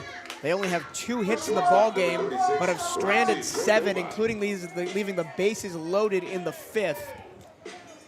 Ramses Cordova will lead it off for the Wildcats against Giandrick Lorenz, who's throwing pitch number 79 of his appearance. It's low and inside for ball 1. CJ Lewis continues to throw out in that Jackson State bullpen. He is probably the best arm rest-wise that the Tigers have left. And a pitch outside, 2 balls and a strike. And I expect the hook to be pretty quick from Coach Johnson for Jackson State. If a walk or a walk and a hit, I think Lorenz is done. That one's popped sky high, shallow center. And it's easy enough for Hibbler to track it down, 1 away. Well, when the Wildcats have been able to put the ball in play, it's all been like that. It's all been easy. There hasn't been balls in the gap where you've had to run in on it. There's been, a couple of good defensive plays from Jackson State, but for the most part, they haven't had to do it. Here's Irvin Escobar, who's walked twice and caught out in the middle of a double play back in the 2nd. First pitch to him, ground ball to third. Right to the third baseman, Harris. He makes the play on 1 hop to first, and there's 2 away on 3 pitches. Sometimes, like I said, you just have to force the issue and take a couple of pitches to start in at bat. If they want to groove it down the middle, maybe they'll continue to do it, and then you start jumping on them. But these first pitch swings cannot continue to happen. You're right there. You're at the precipice of getting to this bullpen and turning this game into something different. But if you're going to do that, Lorenz could go the whole contest. Here's now Manny Soufrain, nobody on, 2 outs. He grounded into a double play in the 2nd and then popped up on the infield with 2 on in the 4th to end that inning. First pitch to him, low and away, ball 1. And worst case scenario, both for the Wildcats as the pitch is low, ball 2, and whatever team comes out of the other bracket, be it Florida A&M or Grambling State, if Lorenz is able to give you even just 8 or 9, so much rest for these tired Jackson State arms. 2 balls, no strikes. Grooves 1 down the middle, 2 balls and a strike. And you got to give Jackson State credit for staying so strong defensively and on the mound early. I mean, you could easily have walked into today with your shoulders slumped, but they haven't done it. Check swing, Soufrain didn't go. The ball misses low and away, and it's 3 balls and a strike. We got a lot of Jackson State fans right in front of us, and ever since that home run went over the wall from Lenny Montesano, they have been loud and trying to get on the Wildcats. There's a strike, low and inside to Manny Soufrain. 3 balls and 2 strikes with 2 outs. Another 1-2-3 inning looming for the Wildcats at the plate. Soufrain watches it low for ball 4, and another 2-out base runner, which the Wildcats have not really been able to do anything with for most of this tournament. And again, even if you don't get anything out of the inning, just to be able to prolong it. Lorenz nearing 90 pitches now. They're going to keep riding him until the wheels fall off. They have no other choice. So every little thing that you can do to get him further and further towards 100, 110 pitches and just waver and start to miss spots, it can set you up to finally crack through in the next couple of innings. Here's Jorge Gonzalez-Febo. First pitch swinging, high fly, right center field, going back towards the wall, and it is caught! A leaping snow cone catch by Rodney Hibbler as he crashes into the wall. Unbelievable. Just a little bit underneath that ball, a little bit more, and it's over the wall, but first pitch swinging, being aggressive, got a pitch he liked. If you had more contact like that all game, maybe a couple fall in, but just not enough. No runs, no hits, one left. We go to the 7th. Wildcats really up against it now, 3-0 here on the CatEye Network.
Nine-hole hitter leading it off in the 7th for Jackson State. The Tigers lead 3-0 in this elimination game. Semifinals of the SWAC tournament. Wildcats a lot of work to do if they want to get back to where they were last year in the SWAC championship. Shamar Harris singled in the 5th, was batted in on the homer by Lenny Montesano. First pitch from Boca Bello still on the hill. A breaking ball strike outside corner. Other than that, Harris flew out to center. His first time up. This is his 3rd appearance on at the plate. He swings and misses at a fastball low and away, and it's 0-2. And again, I'm riding Bocabello as long as he can get up and counts. When it starts to get down 2-0, 3-0, that's when you're going to start to probably look towards the pen. And it's been 10 Jackson State hits, but it hasn't really been clean. That one a soft tapper right back to Tanner Hill underhand to first, one down. You talk about the game of baseball and how quickly things can go one way or the other. One pitch is separating this game from 0-0 to 3-0. Here's Rodney Hibbler. He's 0 for 3 with 2 strikeouts. The other one a grounder to short. And he's kind of been a liability at the top of the order for Jackson State the last 2 games. That time a liner up the middle, base hit into center field. That's Hibbler's first hit since Wednesday. The right fielder. And just because, again, they don't result in runs, Jackson State every inning is putting somebody on. Usually it's been through the base hit, up to 11 of them now. That's one of the reasons Jackson State is so dangerous in this tournament and should certainly be feared heading into a potential championship game tomorrow, as they just don't let up. Now it's McClatty. 2 singles, a run scored, and a strikeout on the day for Jordan. And now they're going to start going over to first as the top 2 speed guys for Jackson State. One is on, one is at the plate. Hibbler on first after the single. McClatty in the batter's box. And another throwback to first. And with the speed of the top 2 guys at Jackson State, it even makes like routine double plays difficult, because you got to speed up your mechanics, got to get that ball to second first, got to be quick on the turn. Pitch, low ball 1. Especially with Olison positioned so far over, almost onto the outfield grass and away from the second base bag. If that ball is hit over towards Cordova at short, he's going to have to leg it out and run to shortstop rather than flip it. 1 ball, no strikes. Another throwback to first. It's kind of why you see all these throwovers, is really just trying to give you any extra chance. If he's one less step away from the bag, that's a win.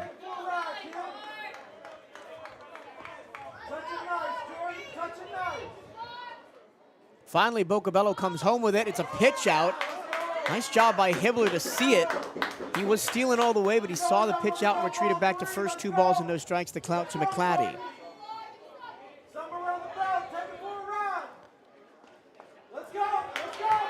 There's 3 balls and no strikes now as one misses low from Bocabello. The Wildcats have won 30 games plus for 2 straight seasons. Let's take nothing away from the work this team has done this year. 3 balls, no strikes. Bocabello, oh, he got it. That looked low to me, but it's called a strike 1.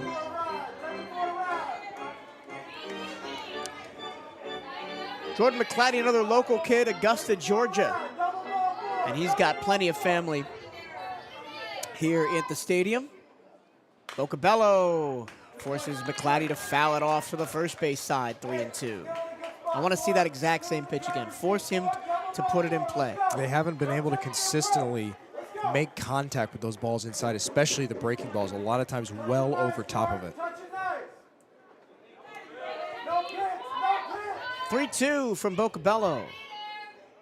And McClatty lines it off of Bocabello into center field. Hibbler's gonna go from first to third, and now the Tigers are cooking, and I wouldn't be surprised to see the Wildcats go to the bullpen, as here comes Johnny Hernandez. Nope, he's gonna go back and sit out. Yeah, the defensive shift hurt the Wildcats a little bit on that one. If Colton Olson's in his regular spot over there close to the second base bag, then he's easily there to make what could be a double play, but he's so far in the outfield grass towards that right field line that no one's there to grab it. After a late wait, here's going to come Joel Sanchez to have a little chat with Tanner Bocabello. Again, got to applaud the effort of Bocabello out there. It really, again, one mistake pitch. Absolutely, he's let Jackson State have their opportunities, but he's pitched well with runners on base.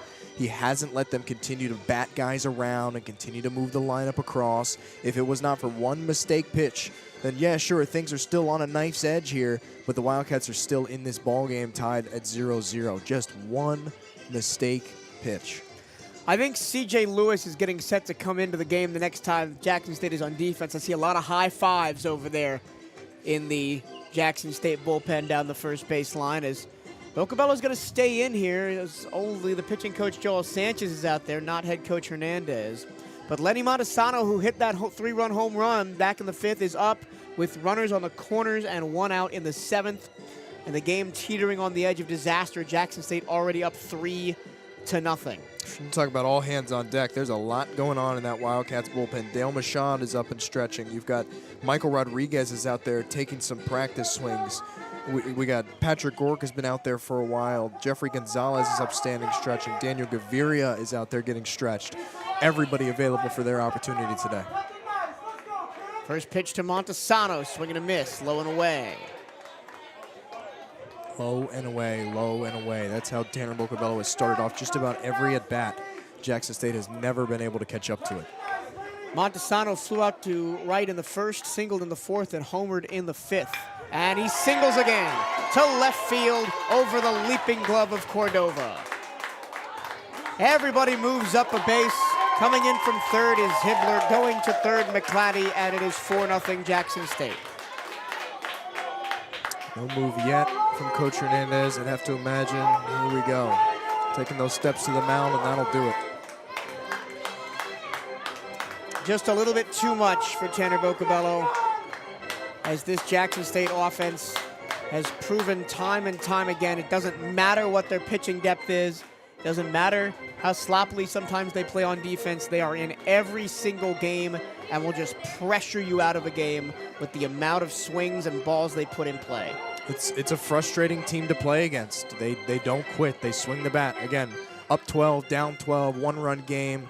Doesn't matter. Jackson State is going to always, always, always put the ball in play. That's something the Wildcats could learn a lot from going into next season, as guys that just make contact. There's too many 1, 2, 3 innings, too many easy fly balls, easy pop outs, easy ground outs. It's been the Achilles heel, and in this case, as it has been a lot in the season, it's come with the runners on base. Jackson State always feels like they're there to come through when the Wildcats have not been able to. Right-hander Patrick Gork. And Patrick Gork will get his first appearance of the tournament. 1 out in the inning, 1 already in, runners on the corners for Jackson State. They lead it 4-0.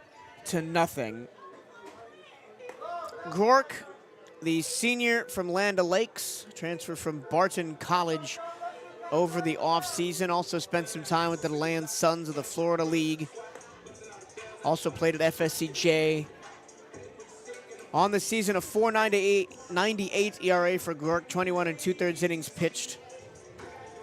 Giving up 13 runs on 16 hits, 12 earned, striking out 23, walking 19. He's given up 3 doubles, no triples, 4 homers. He's thrown 2 wild pitches, 4 hit by pitches, and once again his ERA 4.98. And as this game slips further and further away from the Wildcats, we already knew the offense was going to have to do something. Now they're going to have to do more and more and more against a increasingly confident Jackson State pitching and defense. Well, the one thing this Wildcats team has done in just about every game, and we saw it particularly highlighted in a lot of the midweekers, even the ones that you didn't win, I could almost guarantee with what we've seen from this Wildcats team that they're not going to go out with a whimper. They may not score a run, but there's going to be some guys put in some spots to make some plays. I mean, you saw it yesterday, loading the bases, putting runners on in the 8th and in the 9th, and then again in the 10th. They have this knack for just making it interesting at the end. The USF game is one game that comes to mind where it didn't go their way. You loaded the bases, you put your guys in a chance to win the game. It just didn't come up that way. So I don't think that the Wildcats, we've heard the last from them, but again, you're going to have to minimize things now if you want to even be in a chance to do that. The batter is Joseph Eichelberger. He's 0 for 2 with a fielder's choice on a bunt. Patrick Gork stands in to face him righty to righty. Runners on the corners, 1 down in the inning, 1 already in. Big breaking ball. Montesano will take second with no throw, so second and third now, 1 out, takes away the simple double play. I'm trying to avoid that double steal. Wildcats haven't had a chance to employ it themselves, but they've had to just kind of sit and allow some steals like that because they're so wary of it from other teams. Jackson State won them both athletic. The Wildcats tried it once yesterday, but it was well defended by Jackson State. Didn't result in a run or an out. Gork's second pitch is upstairs, ball 2. And normally our adage up here for pitchers is just throw strikes. But against this Jackson State team, you really can't afford to do that. A team that puts it in play like this. Whoa, big miss from Gork way upstairs near the head of Eichelberger. 3 balls and no strikes. Feeling it, feeling the pressure, feeling the nerves of the spot. Hasn't seen action yet this week. Eichelberger takes a strike down the middle, 3-1. I wonder in a situation like this where you know when a beach ball's coming, you just try and sit back on it and drive it. And there's a called strike at the knees, 3-2. And that's why these elevated fastballs have been something Jackson State has looked for all week. They love to try to hit that out. The ball that was hit for the home run was a little bit high. Try to keep it low in the zone for the ground ball. 3-2, breaking ball off the end of the bat down the first base line and foul. Didn't miss by much. That had bases clearing triple written all over it, but it just drops foul.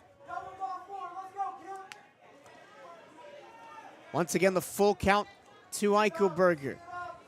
Gork checks his pitch calm, comes set, deals from the stretch. Breaking ball tapped foul outside of third, and he's gone for that 12-6 curveball twice in a row now, Gork, and seen it put in foul territory. Like you said, Mike, you got to miss a bat. Putting ball in contact, the longer you allow the foul balls, the more dangerous it gets, the tenser it gets, and the more likely it feels like Jackson State's going to come through. You got to find a way to miss the bat. 3-2. Missed it in the dirt, ball 4. And Eichelberger walks to load the bases with 1 out. The batter will be Miles White. Number 17.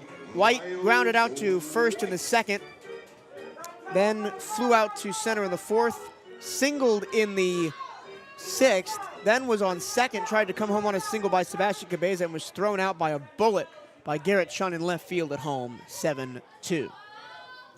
Base is full of Tigers, and it's a ground ball towards second. They go to second for one. Back to first. Suffrain leans, and it's a double play. The Wildcats give up one on 3 hits, and the base is left loaded. We go to the bottom of the 7th. Wildcats need offense now, or they might not get another chance. Here we go on the CatEye Network.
New pitcher on the mound for Jackson State as we go to the bottom of the 7th.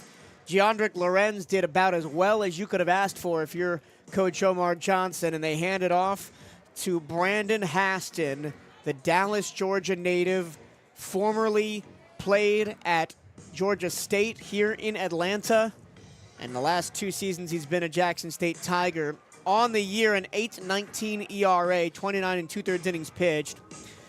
35 runs on 43 hits, 27 earned, striking out 31, walking 11.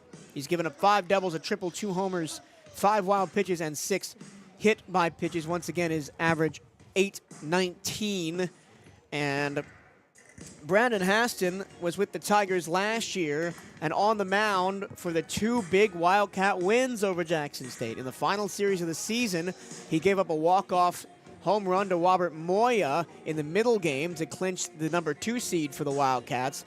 And then in the tournament, in an elimination game, Haston came on and was on the mound for a Wildcat walk-off and a 13-12 win in the 9th inning. But it's a completely different ball game right now. 4 runs on 13 hits for Jackson State, nothing on 3 hits for the Wildcats. But Bethune-Cookman has stranded 8. They've had chances. They just have not had a clutch hit yet. Colton Olison stands in. He's 0 for 1 with a walk. Grounded out to short his first time up. First pitch from the lefty side armor, Brandon Haston, is low ball 1. And I don't know how many times we said on air yesterday in the afternoon game and between the break, if you're going to have to score runs, you're going to have to do it now. And the key for these Wildcats, we saw it yesterday, you don't have to take it all back right now, but you've got to put something on the board to give your guys a chance. Strike called outside corner. That's a pretty generous spot from the home plate umpire. He hasn't been given that consistently. 1 ball, 1 strike to Olison. It's been one of the more frustrating parts of this tournament for really everybody involved is that inconsistent strike zone, especially on the outside edge. It's kind of grown throughout the day for just about every officiating crew we've had out here. Haston's 1-1 in there on the hands for a strike, 1-2. Haston, very similar mechanics-wise to Gianluca Lorenz, but a lot faster, maybe 5, 6, 7 miles per hour faster on average. 1-2 to Olison. Here's the pitch. Swing and a miss. Ran it up past the swinging bat of Colton Olison. Strikeout for Haston, 1 away.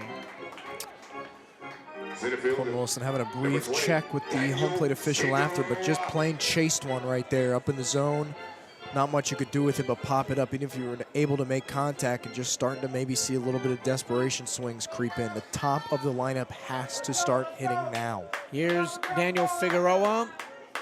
Has one of the Wildcats' 3 hits today, led off the game with a single left field, and we were all aflutter with possibilities of runs and an offensive explosion for the Wildcats. It has not panned out that way. Here's the 1-ball, no-strike pitch. Swung on, grounded softly to third. Backing up is Harris. He'll make the play. Nice scoop at first by Montesano, 2 down. Nothing to the outfield but fly balls. Nothing on the infield but softly hit grounders straight at the defense. Again, haven't challenged the defense. Outside of maybe 1 or 2 balls that have been put in play, it's been easy. They've been early in counts. You've put yourself in this hole. It's time to change that approach a little bit. We heard Cartaya tell the Wildcat batters, be aggressive, but aggressive doesn't mean swinging. Take some walks. Here's Garrett Chun, 2 outs, nobody on. Lefty to lefty the pitch. Check swing and no go, so ball low and away. Still not a bad pitch rather from Haston, just missed that low and away. A lot of the times lefties will chase that slider down there. 1-0. Low in the dirt, 2-0. Haston, not somebody who walks a lot of people, just 11 walks in 29 2/3 innings to 32 strikeouts. Challenge him here, let's go!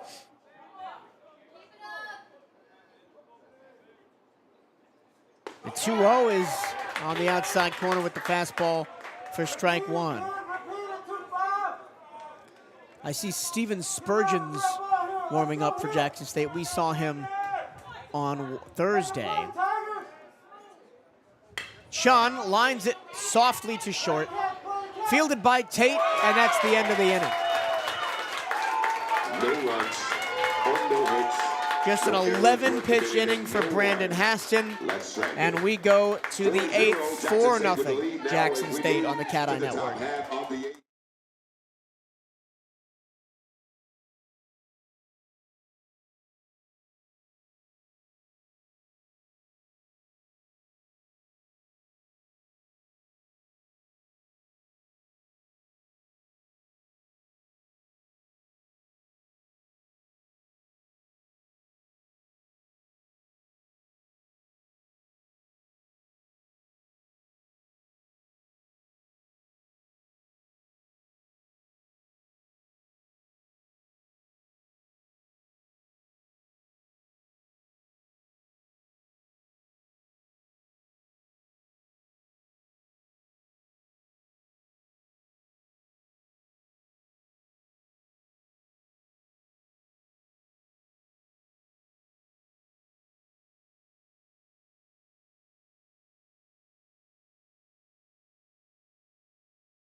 Robert Tate Jr. will lead it off for the Jackson State Tigers as we go to the top of the 8th. Wildcats just 6 outs away from going home here in the semifinals. Tate, 2 singles and a sac bunt on the game. Is Patrick Gork still on the mound, fires a fastball down the middle for strike 1.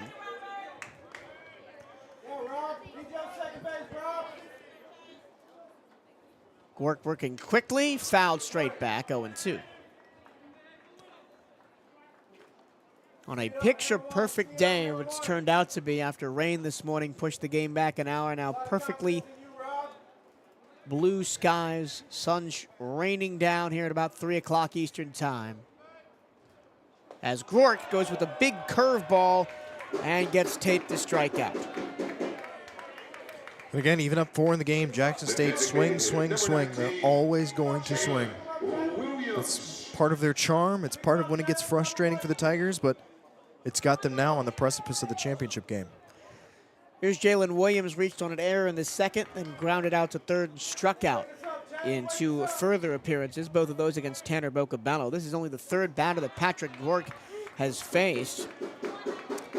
Came on in a 2-on, 1-out situation, gave up a walk, and then forced White to ground into a double play to prevent any further damage. Swinging a tapper foul back by Robert Tate Jr. Jalen Williams, and the count is 0-2. They haven't changed the name on the scoreboard yet. Yeah, I've gotten in trouble with looking at that a good probably dozen times this week. And once again, Coach Omar Johnson calls time and forces the batter to walk all the way to the dugout to talk to him. He ain't moving from that seat he's got over there. And while we have the break, I think it's important to give credit to where credit's due. This Wildcats coaching staff between Coach Jonathan Hernandez, in this case Joel Sanchez, is I think the report and the scouting done before this game has been good.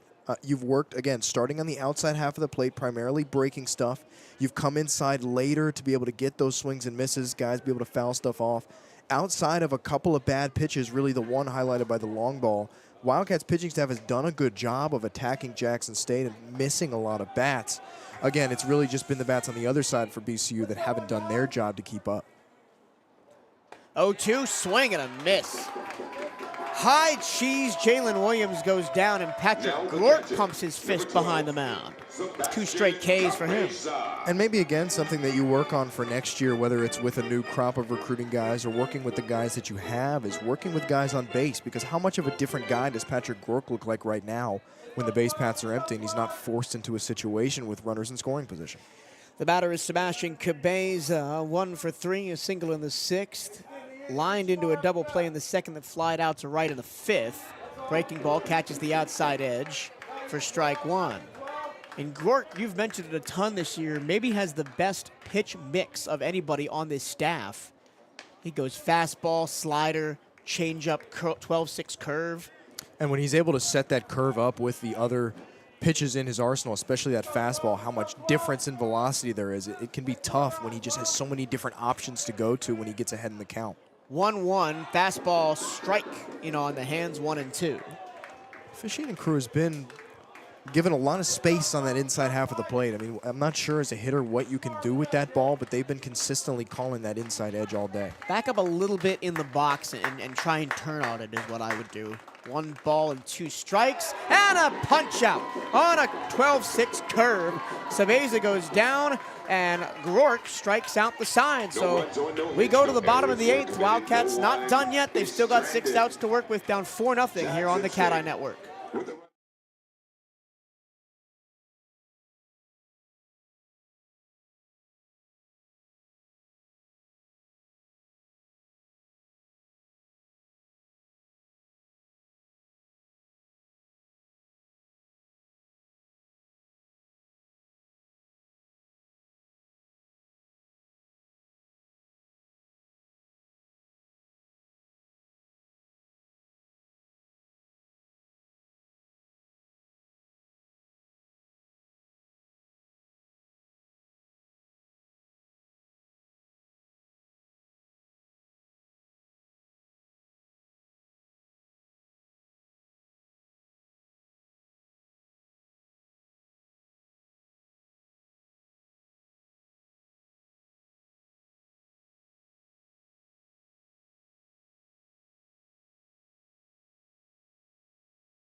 Six outs left for the Wildcats, down 4-0 here at Rush Chandler Stadium. The athletic year for Bethune-Cookman University looks like it's winding down as Sergio Rivera will take a hack at Brandon Haston.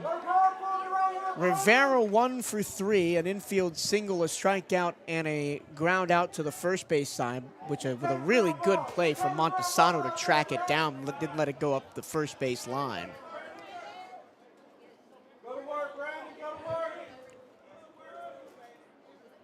First pitch to Rivera from Brandon Haston is fouled straight back, and if the net wasn't there, it would have been right at my face. Sergio Rivera, man, been so aggressive. He's swung at every first pitch. He's gone down 0-2 in every count he's been in. I'm just not sure you can afford to do that if you're batting third in the lineup. Haston, with some patience, comes set and deals. Swinging, fouls it away again. He's just a little bit early. Early and under it. Attacking him with the stuff high in the zone, and he's attacking it, trying to go after it, trying to just muscle something into the outfield. And again, down 0-2. Rivera got to protect. Catcher sets up outside. Here's the pitch from the lefty, Haston. Misses it upstairs. 1 ball, 2 strikes. And that's a miss of a spot for Haston because Cabeza was set up low and away, and that pitch ended up being middle high. 1 ball and 2 strikes. Here's the pitch. Rivera fouls it straight back again. I mean, he's been aggressive. He's got the 1 strikeout today, but other than that, he's been making contact. He just hasn't been going in the right direction. And maybe it's just the frustration showing of what's been kind of a tough week, just trying to will something through, and it's forcing maybe a little bit more aggressive at the approach at the plate than you're used to. Watches 1 low and away, 2 balls and 2 strikes. And I guess one of the benefits of fouling off so many pitches is you get the pitcher to work, you get the pitcher to potentially make some mistakes, and you can potentially draw a walk out of it. But here's the 2-2. Fouled away again. All of the foul balls have been just straight back to the screen. And I'll say this, too, with Ramses Cordova guaranteed a plate appearance in this inning, and Manny Sufrain a couple batters behind him, regardless of his tough week, the wind is blowing out to dead center field. Could see the revival of the long ball if you can put somebody on base. For the 4th time, the 2-2. Low and inside, 3-2. No call from the umpire. We've seen those given as strikes today, but that time it makes the count go full. It's a really tough take, and it's an even tougher one when you haven't afforded yourself the luxury down with 2 strikes so early in that count. Montesano gets the sign from the stretch, the full count delivery. Low and in, ball 4.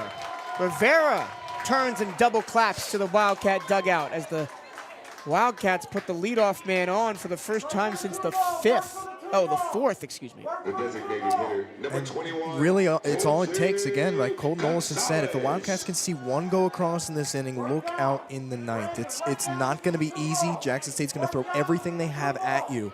But if you can just squeak a few by and try to get back in this ball game, anything can happen. We've already seen it. We saw it last year. Here's Jose Gonzalez.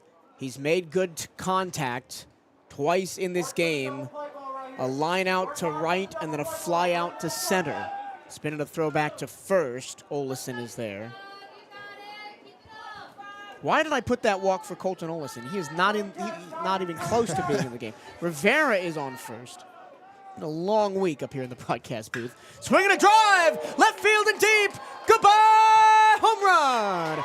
Adios, amigos. That may be the longest home run hit by anybody this week. Jose Gonzalez with a big mash, and the deficit is cut in half for the Wildcats. It's 4-2. And you could take a pin and pop the pressure of this Wildcats team now that they've seen some runs on the board. The Jackson State Tigers have to be very careful. Christian Wobble is down there warming again. It could be another day. His 4th straight day on the mound. You know they can feel it. You know they've tightened up again. You're still not back in this game yet, and but it feels a heck of a lot closer. Here comes Coach Johnson. I wonder if he's just going to talk to Brandon Haston or put C.J. Lewis in, who's also been warming up. This game looks a lot different than it did a pitch ago. We said it, the long ball, that wind carrying out. I don't think Jose Gonzalez needed it there. No, and that would have been a home run in any baseball park in the world. Good Lord, that was smashed. Yeah, that would have been one of those classic Jackie Robinson ballpark home runs that clangs off those batting cages down there. An absolute bomb. And I think if the net is not out there that's stretched from across the foul pole to the scoreboard, I think that might hit the top of the football facility that was so high and far. And, you know, we can sit here and applaud it all we want. It's only going to matter if the rest of these Wildcats can finally pick up after him and continue the rally. And now it's Ramses Cordova. It was only a talking to. Brandon Haston stays in the game. First pitch to Ramsey, swinging a fly ball into the foul territory, first base side. It will barely go over the wall with Montesano leaning over it. Well, you take as many lucky breaks as you can get.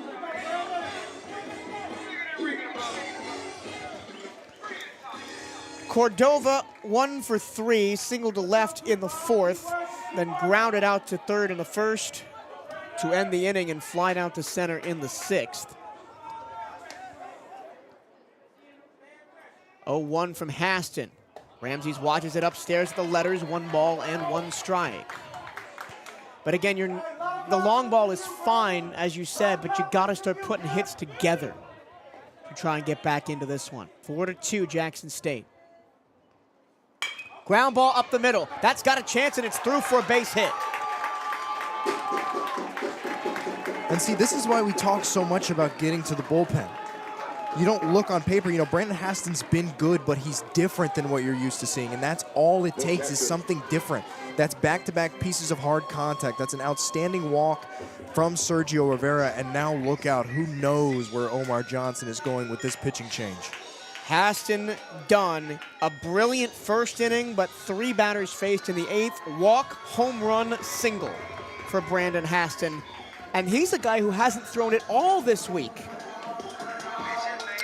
Pressure is bigger than it's going to be, bigger than maybe it's been all year, and you put a guy in who's new to the spot, because what choice do you have? Do you really feel confident about throwing Christian Womble out here again after how fatigued he looked last night? Yeah, he's a dog. Yeah, you know he's your guy, but just not ready to make that call yet. And it is C.J. Lewis. Wildcats are in business. We saw C.J. Lewis on Wednesday. The senior from Bloomington, Illinois, transfer from Toledo. He is maybe statistically the best arm out of the bullpen. A 3.30 ERA in 30 innings pitched. Given up 13 runs on 20 hits, 11 earned, striking out 27, walking 18. Has allowed 4 doubles, no triples, 1 homer, 3 wild pitches, 4 hit by pitches.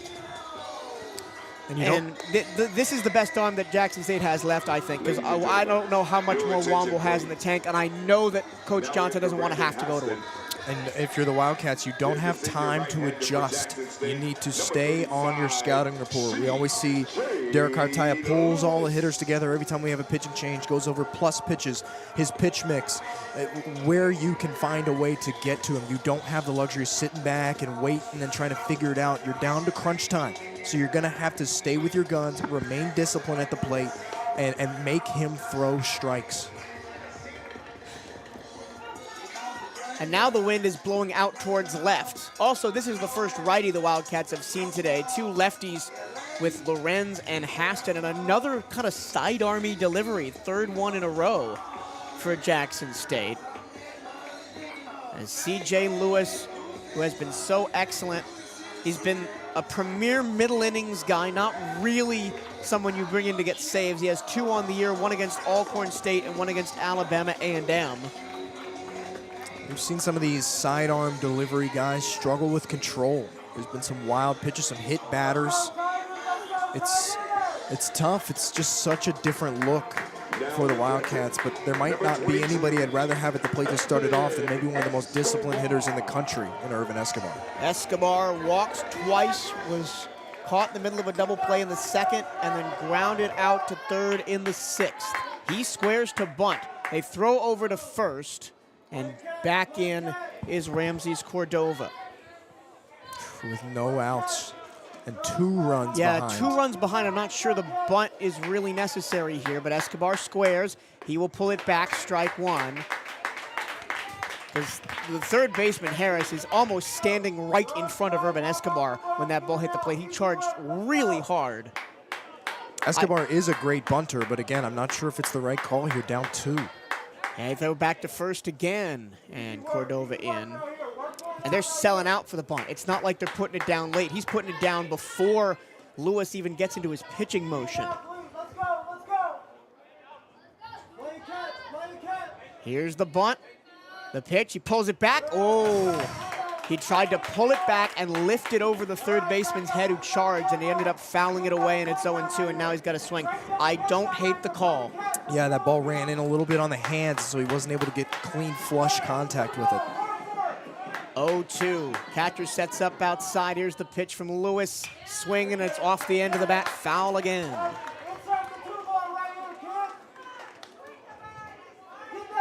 Potential tying run at the plate right now. Escobar almost had a home run last night. Missed it. Ended up getting a ground rule double to left center. Once again, the 0-2. Catcher sets up outside. Lewis into his sidearm motion. And it's way out there with the slider. 1 ball, 2 strikes. Ramses Cordova on first after a single. Sliding back in is Cordova. You can tell they're waiting for the right time to try and send him on potentially a hit and run. Yeah, not the best runner on this team, not a ton of steals, not the fastest guy.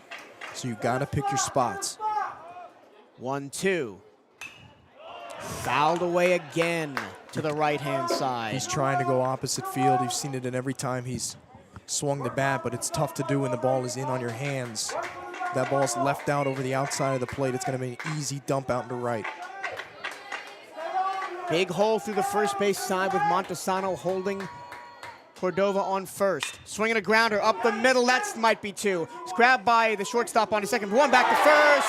Double play. Ooh, they're going to look at that one. And we might be in for challenge territory, but that's what you couldn't do if you were Irvin Escobar.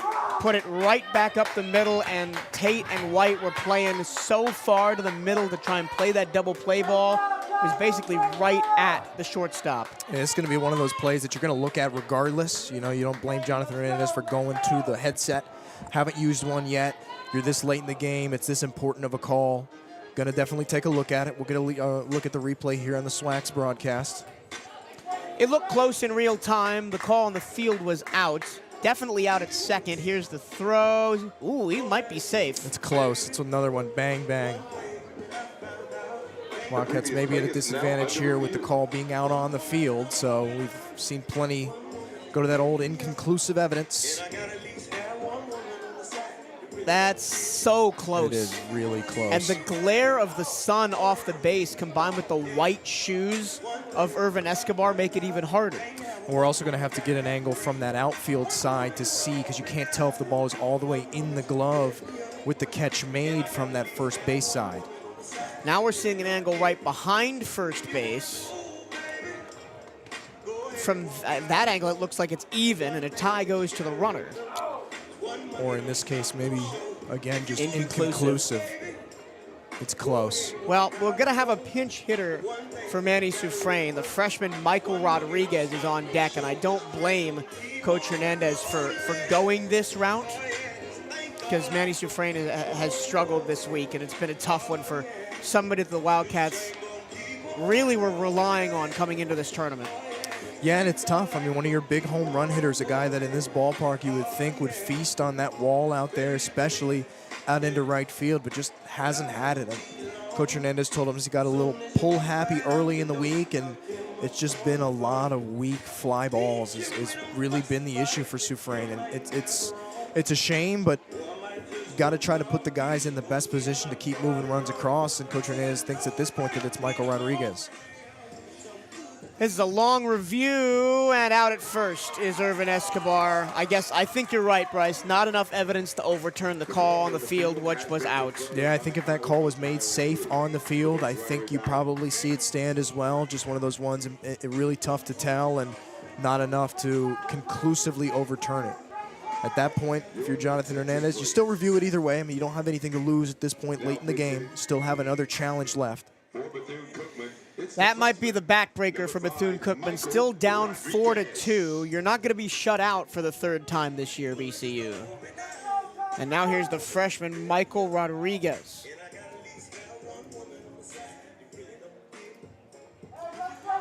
Rodriguez in this tournament. 1 at bat. 1 run on no hits and a walk. First pitch to him, fouled away to the left-hand side. This is a righty to lefty matchup. Rodriguez, someone who, if he sticks around in the offseason and develops, especially at the plate, has the pop in the bat to potentially see a starting spot next year. 0-1, outside 1-1. Especially with a couple of spots opening up in the outfield. Garrett Chun, of course, a longtime leader on this team, departing for graduation. So there'll be at least one open out there in left field. Somebody waiting to take that job.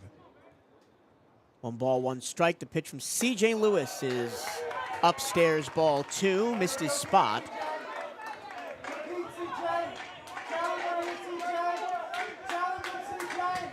This mostly partisan Jackson State crowd has been behind their team all week. 2 balls, 1 strike. Swing and a chopper foul to the first base side on a pitch that was way in on the hands. Showing off the bat speed to be able to even get in on that one and foul that one off, even harder to put it in play. It almost looked like a golf swing from Michael Rodriguez, straight up and down to stay alive in this one. The double play has killed the momentum for the Wildcats. They've scored 2 in the inning. The walk to Rivera, the home run by Gonzalez, Cordova single, but then the Irvin Escobar double play up the middle.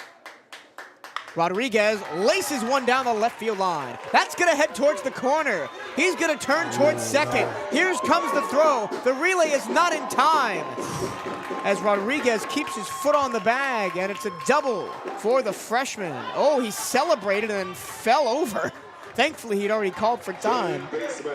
And man, when Jordan McClatty, I don't know how you saw it, Mike, but when he got that slide down and got to that ball so fluidly, Michael Rodriguez was just rounding first base. I thought for sure he'd get gunned down at second, but showing off the wheels a little bit. And McClatty spiked that ball a little bit to the cutoff man, White. Wasn't the cleanest throw, but again, Michael Rodriguez definitely showing off the wheels and showing off the potential of what could be your everyday maybe center fielder or left fielder next year for the Wildcats. And man, for a freshman to be able to put it together an AB down with 2 outs in the inning, put his team in a position to scratch another one across here, keep the inning alive, potentially threaten again in that Jackson State bullpen, that's a big spot. Don't, make sure we give him the proper credit for just the overall tense nature of that AB and be able to put that out there and put a nice piece of hitting together.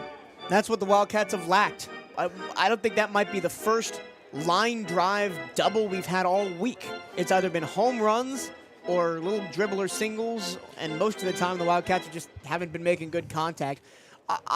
I say of that, of course, not counting the 2 games against Prairie View and Texas Southern where the Wildcats were just all over them. And for Rodriguez, it's another one, right, like the pitch before it, that he kind of golfed into foul territory, able to get his head down, able to get the bat around it, his hands behind it. That's a really tough piece of hitting, a really mature way to hit that ball. Jamie Villafañe will pinch run for Michael Rodriguez at second. The batter is Jorge Gonzalez-Fabo, 2 outs, a runner on second. Wildcats down 4-2 in the 8th season on the line here in the semifinals of the SWAC tournament. First pitch from C.J. Lewis is outside, ball 1. Christian Womble continuing to warm in the bullpen, as well as Steven Spurgeon Jr. for Jackson State. I wouldn't love either of those options if I'm a Jackson State fan. C.J. deals. Swing and a miss. Fabo ahead of the slider, and it's 1-1. Fabo on the day struck out in the 2nd, grounded out to short in the 5th, and then hit one that we thought might have been over the fence, but a leaping grab in center by Hibbler denied at least a double by Fabo. 1-1. Fabo again ahead of the slider. 1-2 now. A couple of anxious swings. Guessing fastball, comes out in front of it.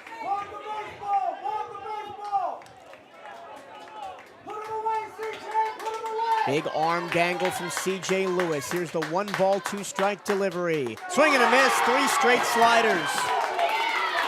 C.J. Lewis takes off his hat, pounds his chest as he gets out of a jam, and the Wildcats go to the 9th, down 4-2 here on the CatEye Network. Jackson State is coming to the plate. This is SWAC semifinals.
Well, it's going to be Patrick Groark back out there on the mound in the top of the 9th inning now. 2 runs ahead.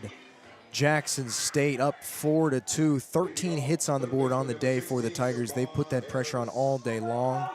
It'll be Shamar Harris to lead things off in the 9th for Jackson State. Starts off with a off-speed pitch on the outside for a ball, does Groark. Harris 1 for 3 today. And Groark will deliver. That one's laced right back up the middle and out into center field, but it will stay in the air, and Figueroa is under it to track it down. Hard hit ball, but just right at Figgy out there in center. Pretty easy play for him. A couple steps in, and there is one away in the top of the 9th. That'll bring up Rodney Hibbler Jr., who is 1 for 4 today, has struck out twice. Groark will deliver the first pitch to him. It's on the outside half of the plate, chopped foul down the third base line. Again, Groark starting off everything, much like Tanner Bocabello did in the start. On that outside half of the plate, Jackson State has come up swinging a lot. It's resulted in some weak contact and a lot of missed bats for the Tigers. But again, 13 hits on the board today for Jackson State. They have not let up, and I don't anticipate them doing so here. Thank you for covering, Bryce. Pitch in the dirt. 1 ball, 1 strike to Hibbler after Harris got out to open the inning. Breaking ball, not called up by the letters, 2-1.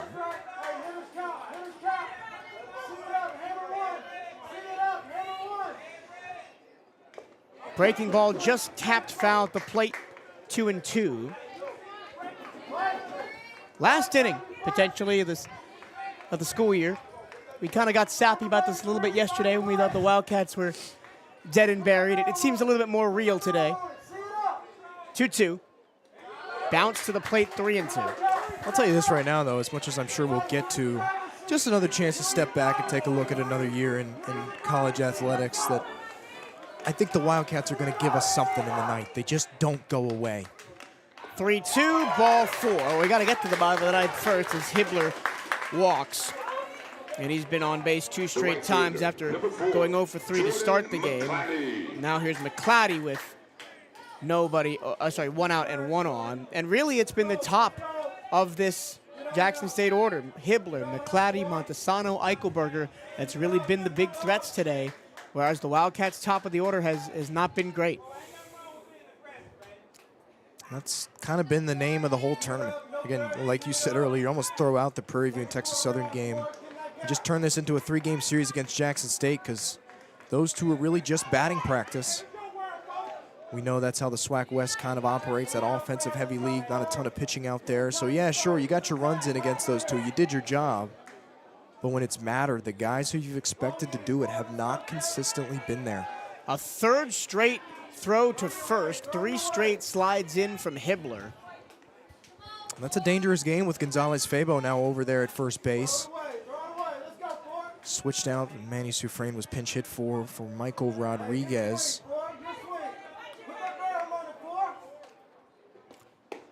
So Villafana is now at short. And Cordova at 3rd.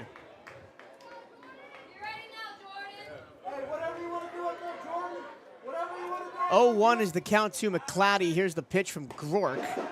Ball, fastball outside, 1-1.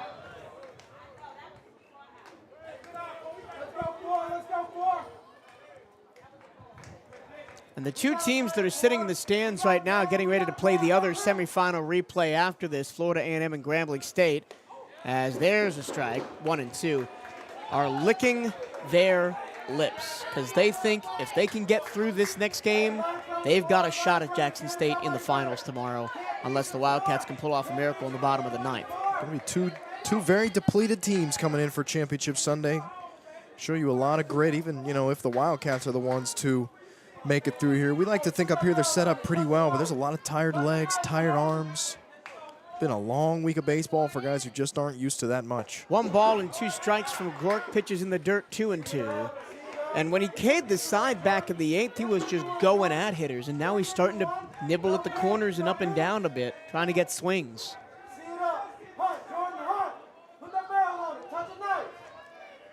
2-2. Inside, almost hit him, count runs full. There's an army of baby blue jerseys warming up down there on the first base side for Bethune-Cookman. I see at least 3 people throwing. Jeffrey Gonzalez, Dale Machad, some guys getting stretched out. All hands on deck. Swinging a grounder towards first. Soufrain flips to the covering Gork. He gets to the bag, and there's 2 away as Hibbler goes to second.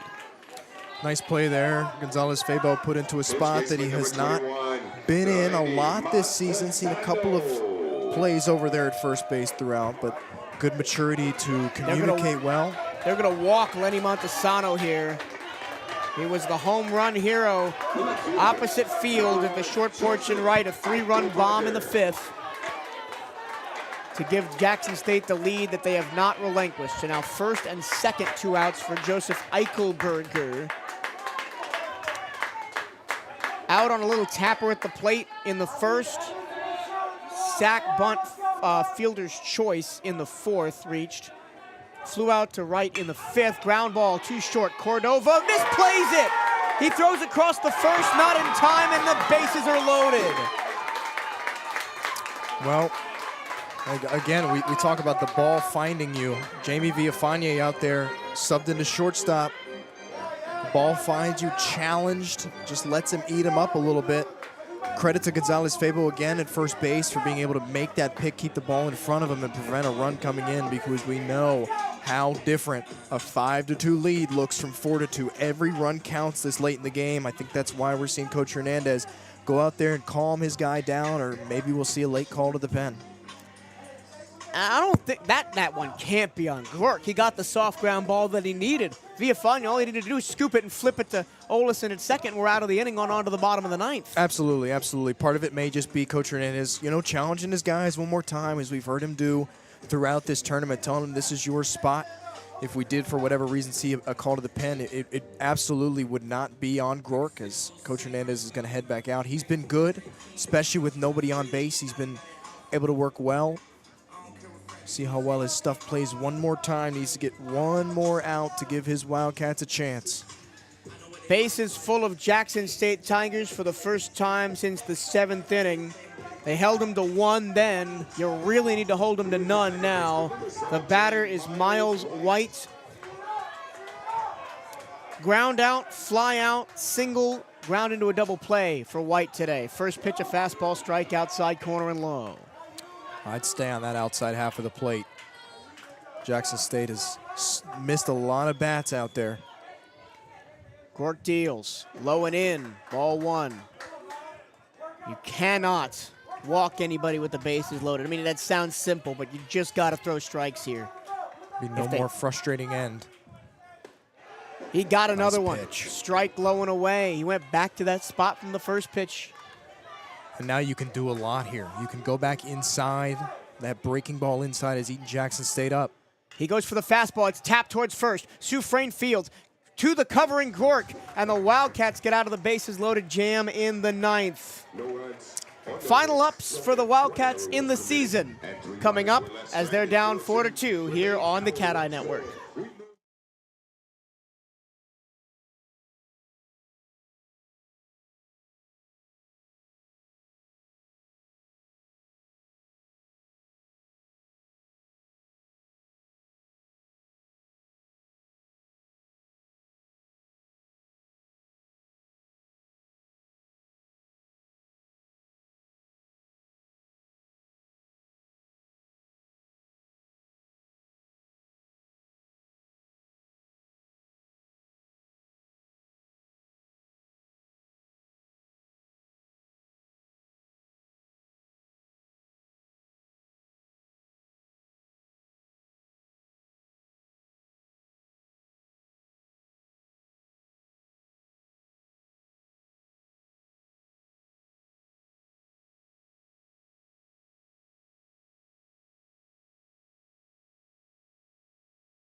Well, we go to the bottom of the ninth, and for the final time potentially this season, welcome back to the CatEye Network Radio. Michael Torello, Bryce Wojnowski have enjoyed your company all week and all season long doing baseball. I've enjoyed your company all year long doing volleyball, football, basketball, softball, baseball, everything that Wildcat Athletics has to offer.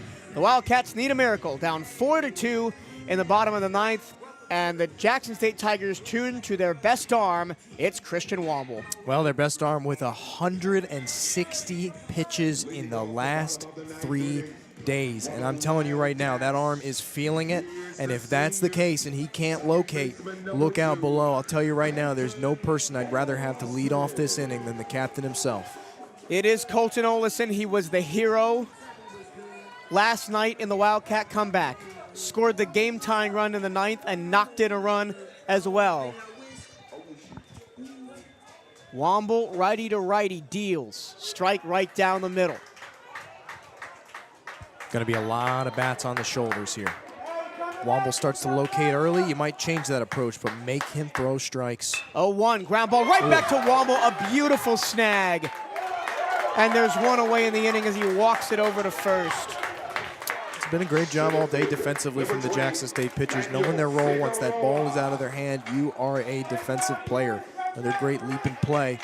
Christian Womble doing everything for these Tigers. Was potentially the last at-bat in the Wildcat career for Colton Olison as he walks back to the dugout. The batter is Daniel Figueroa. He watches strike one on the outside corner. Womble wants to get out of here quick. He's just pounding middle. Figgy swings, ground ball, foul, third base side. And you're right, I think that's important for Womble to try to work through this as quickly as possible. Try to work to contact. You've got some run support behind you. It's not a one-run ball game. You don't have to nibble. Before that fatigue sets in, you've got to get outs. That time a fastball missed outside. 1 ball and 2 strikes to Figgy. Is that right? 1 ball, 2 strikes? Yeah, it is. 1-2 the count. Here's the pitch. Figueroa just barely gets a piece of it. And we'll see another one. It's a big swing for down 1 and 2.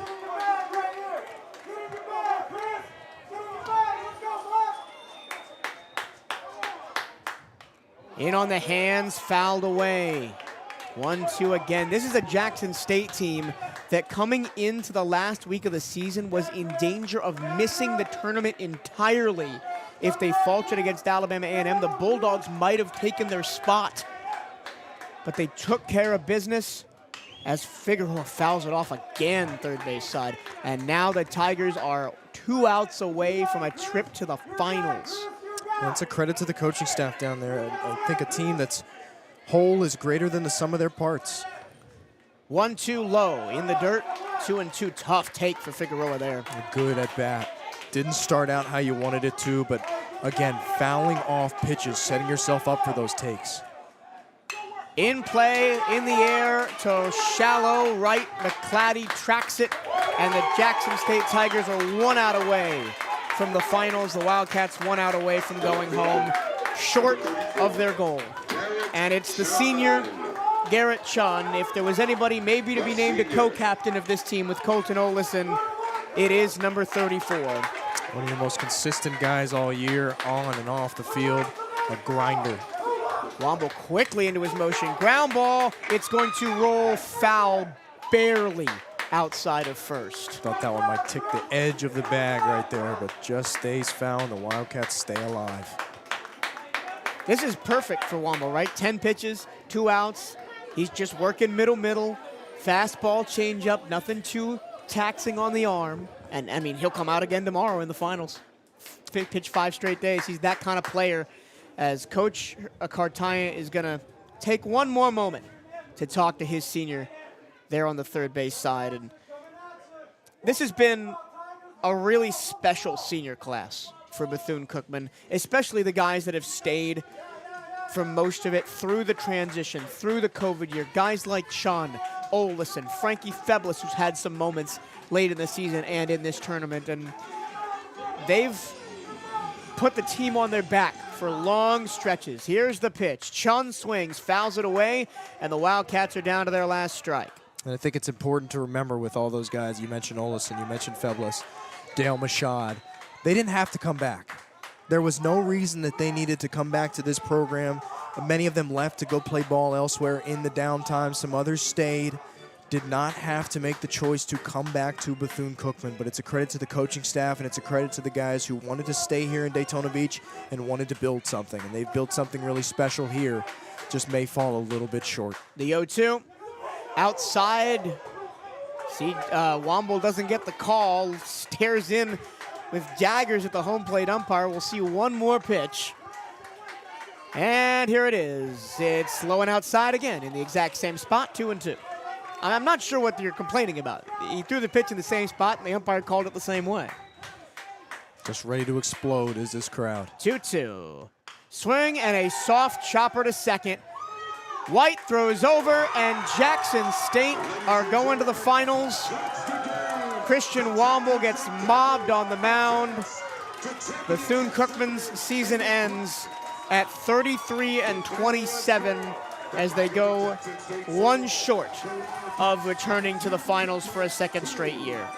Well, it's not the storybook ending you'd imagine, but you got to give credit to the grit for these Wildcats. We see yet again another year goes by where you see the importance of staying in that winner's bracket. It is a tough road to climb to get to a championship game if you lose early. And credit to Jackson State, man. We said it all week. We've seen so much of them. They are just going to continue to pressure you. They don't let any moment get to them.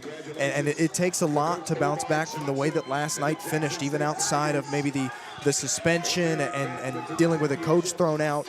You could have easily come out today loose, come out today not locked in, stressed out, tense, worried about what could go wrong.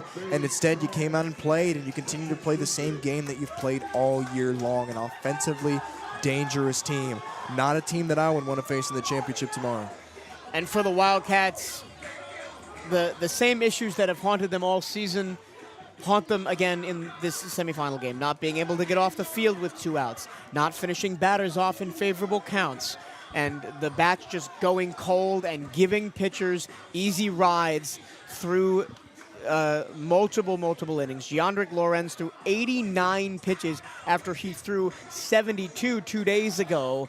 They just allowed him to cruise, soft contact, weak fly balls, never really had a threat. The one big moment, the home run for Jose Gonzalez, is great, but by that point, they were already too far behind. Absolutely, and on the other side of it, just one mistake pitch for Tanner Bocabello. But when Jackson State is able to continue to put guys on, continue to force pitchers to throw strikes by being disciplined enough without being overly aggressive. And again, those 1, 2, 3 innings, when you don't get those, when you don't get them in bunches, you've got to throw the ball over the plate. And Bocabello missed his spot for one, and the bats weren't there behind him to pick it up. And an outstanding season for him, of course, and for really a lot on this Wildcat pitching staff. There's plenty of pieces who are going to be here to stay for at least another year.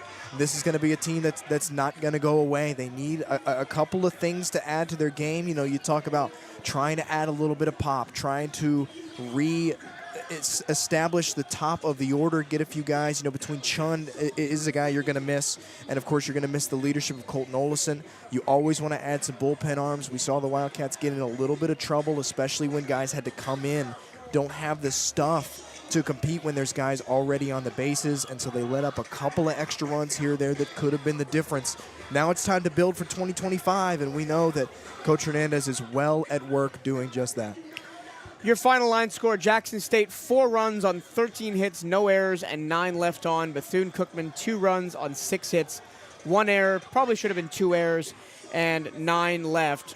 Giandrick Lorenz goes 89 pitches, 6 innings, 3 hits, 5 walks, 3 strikeouts, no earned runs. He gets the win. Christian Womble comes in the 9th and gets the save. Tanner Bocabello, unfortunately, that one missed spot for that 3-run homer by Lenny Montesano gives him the loss. 6 1/3, gives up 13 hits, but strikes out 4. Not a bad outing for Bocabello. He'll be back next year as the SWAC newcomer of the year. And rounding out this season even more, right, the Wildcats had more award winners at the awards ceremony a couple days ago than we may have thought. Newcomer of the year, a couple first team and second team all SWAC guys. Really a more impressive showing in that respect than I think we expected coming into the week. Well, and it's good. One thing, too, is, yeah, you go out last year and you make your way to the championship game, but there's a lot of teams in this conference, especially out west, especially a lot of these programs that have been around for a long time, that still very much want to look at Florida A&M and they want to look at Bethune-Cookman and they want to say, well, still the new guys on the block, do it again. And, well, you've already proven that you belong with the big boys on top of this conference, and you've earned the national respect. You know, we saw early in the season this team receiving top 25 votes, consistently going out and challenging in the midweeks. You took some midweek games this year, you know, Miami being the highlight of it, against teams that maybe in years past may have rolled you over. And you proved your mettle with the best of them. You've shown this conference yet again, not only just being able to go out and pound the ball against some of the lesser teams, but the grit to stay with some of these more established programs like Jackson State that's here year in and year out. And to make it, again, just one game away from the championship game is showing that this program is here to stay. And as long as head coach Jonathan Hernandez is at the helm, the Wildcats are in good hands. We will miss the services of Frankie Feblis, Jason Hodges, Dale Machad, Daniel Gaviria, Garrett Chun, and Colton Olison. They have all played their final game with the Maroon and Gold. You could write a book on any of their careers here. Of course, Olison and Chun stand out, but Dale Machad coming in and having his moment yesterday in the win. You know, Frankie Feblis late in the season against Alabama A&M, and then coming in and stepping up when it mattered in a couple of spots in this tournament. Right, Daniel Gaviria, a great outing on the mound yesterday against Texas Southern, and these seniors led with all that they were worth, and unfortunately the Wildcats come up just short, 4-2 here in the semifinals. Yeah, and I think those guys can each take a good bit of satisfaction, especially when you talk about Colton Olison and Dale Machad and Frankie Feblis, because when they came to this program, you were transitioning to a brand new conference. You were navigating through that pandemic offseason. They're the final batch of guys that have had to deal with that. And you can put your bat down for the last time at the collegiate level at the very least, and you can be proud of what you've built. I mean, this program has come a long, long, long way. That's not an easy thing to be able to do, and to come this close and to put this SWAC on notice like you have, do something that this university has never done before, and really establish yourself as the most successful program on campus is not a small accomplishment. And sure, maybe you fall short of the ultimate goal. You don't get your chance to hoist that trophy, but man, you've done just about everything else there is to do in the game of baseball at the collegiate level. Make no mistake, the Maroon and Gold and Coach Hernandez and his squad will be back next year, and they'll be back with a vengeance. The format may look a little different, the regular season may look a little different, but make no doubt we'll be back where we belong at the top of this conference for next season. And I want to quickly hit, as this is our final broadcast before we break for the summer, I want to hit on some of the other programs that had good seasons. Softball, a nice run of the tournament. Katie Robinson, a SWAC champion in golf, and the team finishing second place in that tournament. Volleyball getting to another championship. Football improving by leaps and bounds with under new head coach Raymond Woody. They're starting to gear up for next season already, and just the tide is turning, I think, at Bethune-Cookman. We've had a couple down years. We've really struggled through the pandemic, but I think for all programs on campus, it's going in the right direction. And really not unlike kind of a microcosm of this tournament, I think the Wildcats are one championship away, one breakthrough away from just emerging as one of the top athletic departments in this conference. I don't think that it's a far cry to say that. I really think they're just waiting on one program. Of course, we had cross country 2 years ago kind of break through and get a SWAC championship, but it's the nature of that sport. It's a hard one for fans to rally around. It's a hard one for alumni to get excited about. It's not not a way to downplay the first SWAC title in program history. Absolutely not. But it's going to take one, a baseball, a softball, a football, a volleyball, a basketball. As everybody's been so close, it's going to take one of those ones for the SWAC to take notice, for the country to take notice, and for this athletic department to take a massive step forward. Brittany Williams and volleyball are on the clock. They're up next, and we'll see, of course, Coach Raymond Woody in football right behind them. And we here at the CatEye Network, we're excited for another year of building, of being able to up production value, up what we're able to bring to fans. We're excited just to see some more ball. And it's going to be a long couple of months waiting it out for a chance to get back onto the field of play and see the Wildcats go out and compete again. I hope for everybody listening, alumni, fans alike, anyone around the country tuning in, I hope we've given you a product, something to be proud of on the field, in the booth. I hope we can continue that and build on it heading into 2024-25. Before we go, there are plenty of people that deserve special mention for their work behind the scenes all season long. The best media team in the SWAC, bar none. We're official now, by the way. Well, we're technically not allowed to speak on that, but keep in mind on social media, on bcuathletics.com for the next couple of days, there's some exciting news that we can't wait to share. But you're absolutely right, Mike. A ton of people deserve credit. As the director of athletic communications, I want to start by thanking you for being there day in and day out. Excited to be a part of these programs here at this university when it hasn't always been fun to do. We've been kind of recovering. Again, we talk about from a lot of programs who've struggled to adapt, who have taken time to get to where we want them to be, and your appreciation for the program, taking time with each coach, taking time with our staff to be great, it means a lot. And, of course, we can talk about Brian Harvey, who does a lot of behind-the-scenes work that doesn't necessarily get you in front of the camera or do anything flashy, taking pictures, taking video, hopping on the mic, doing stuff as simple as public address announcing behind the scenes at our games, or writing up recaps, doing statistics stuff with baseball and softball, working stats at games like basketball and everything else. Eugene Robinson does a lot of our videography downstairs, doing a lot of photography, helping manage our CatEye students. We could go on and on about all the CatEye kids in particular who have done such a great job behind the scenes to make us what we are, and they all deserve a piece of thanks. Quickly, Henson White, thank you so much. I know you're listening from further afield for jumping on for basketball and baseball this year. You jumped in and with open arms and embraced the whole broadcasting thing. All of the CatEye students that worked basketball this year making that production, I think one of the tops in the conference. Our football staff with Larry at the CatEye Network studio at 1380 WELE for getting our games on the radio. Daryl Natil for being an unflinching friend on air through all of this. And everybody else who we did not have time to name. And, of course, Bryce Wojnowski, Director of Athletic Communications, for getting this all off the ground. And to Athletic Director Reggie Theus, Associates George Bright, and Scott Summer for their undying support. My name is Michael Cirillo. Thank you so much for listening today, this week, and all year as we head into an off-season full of optimism here at Bethune-Cookman University. So long.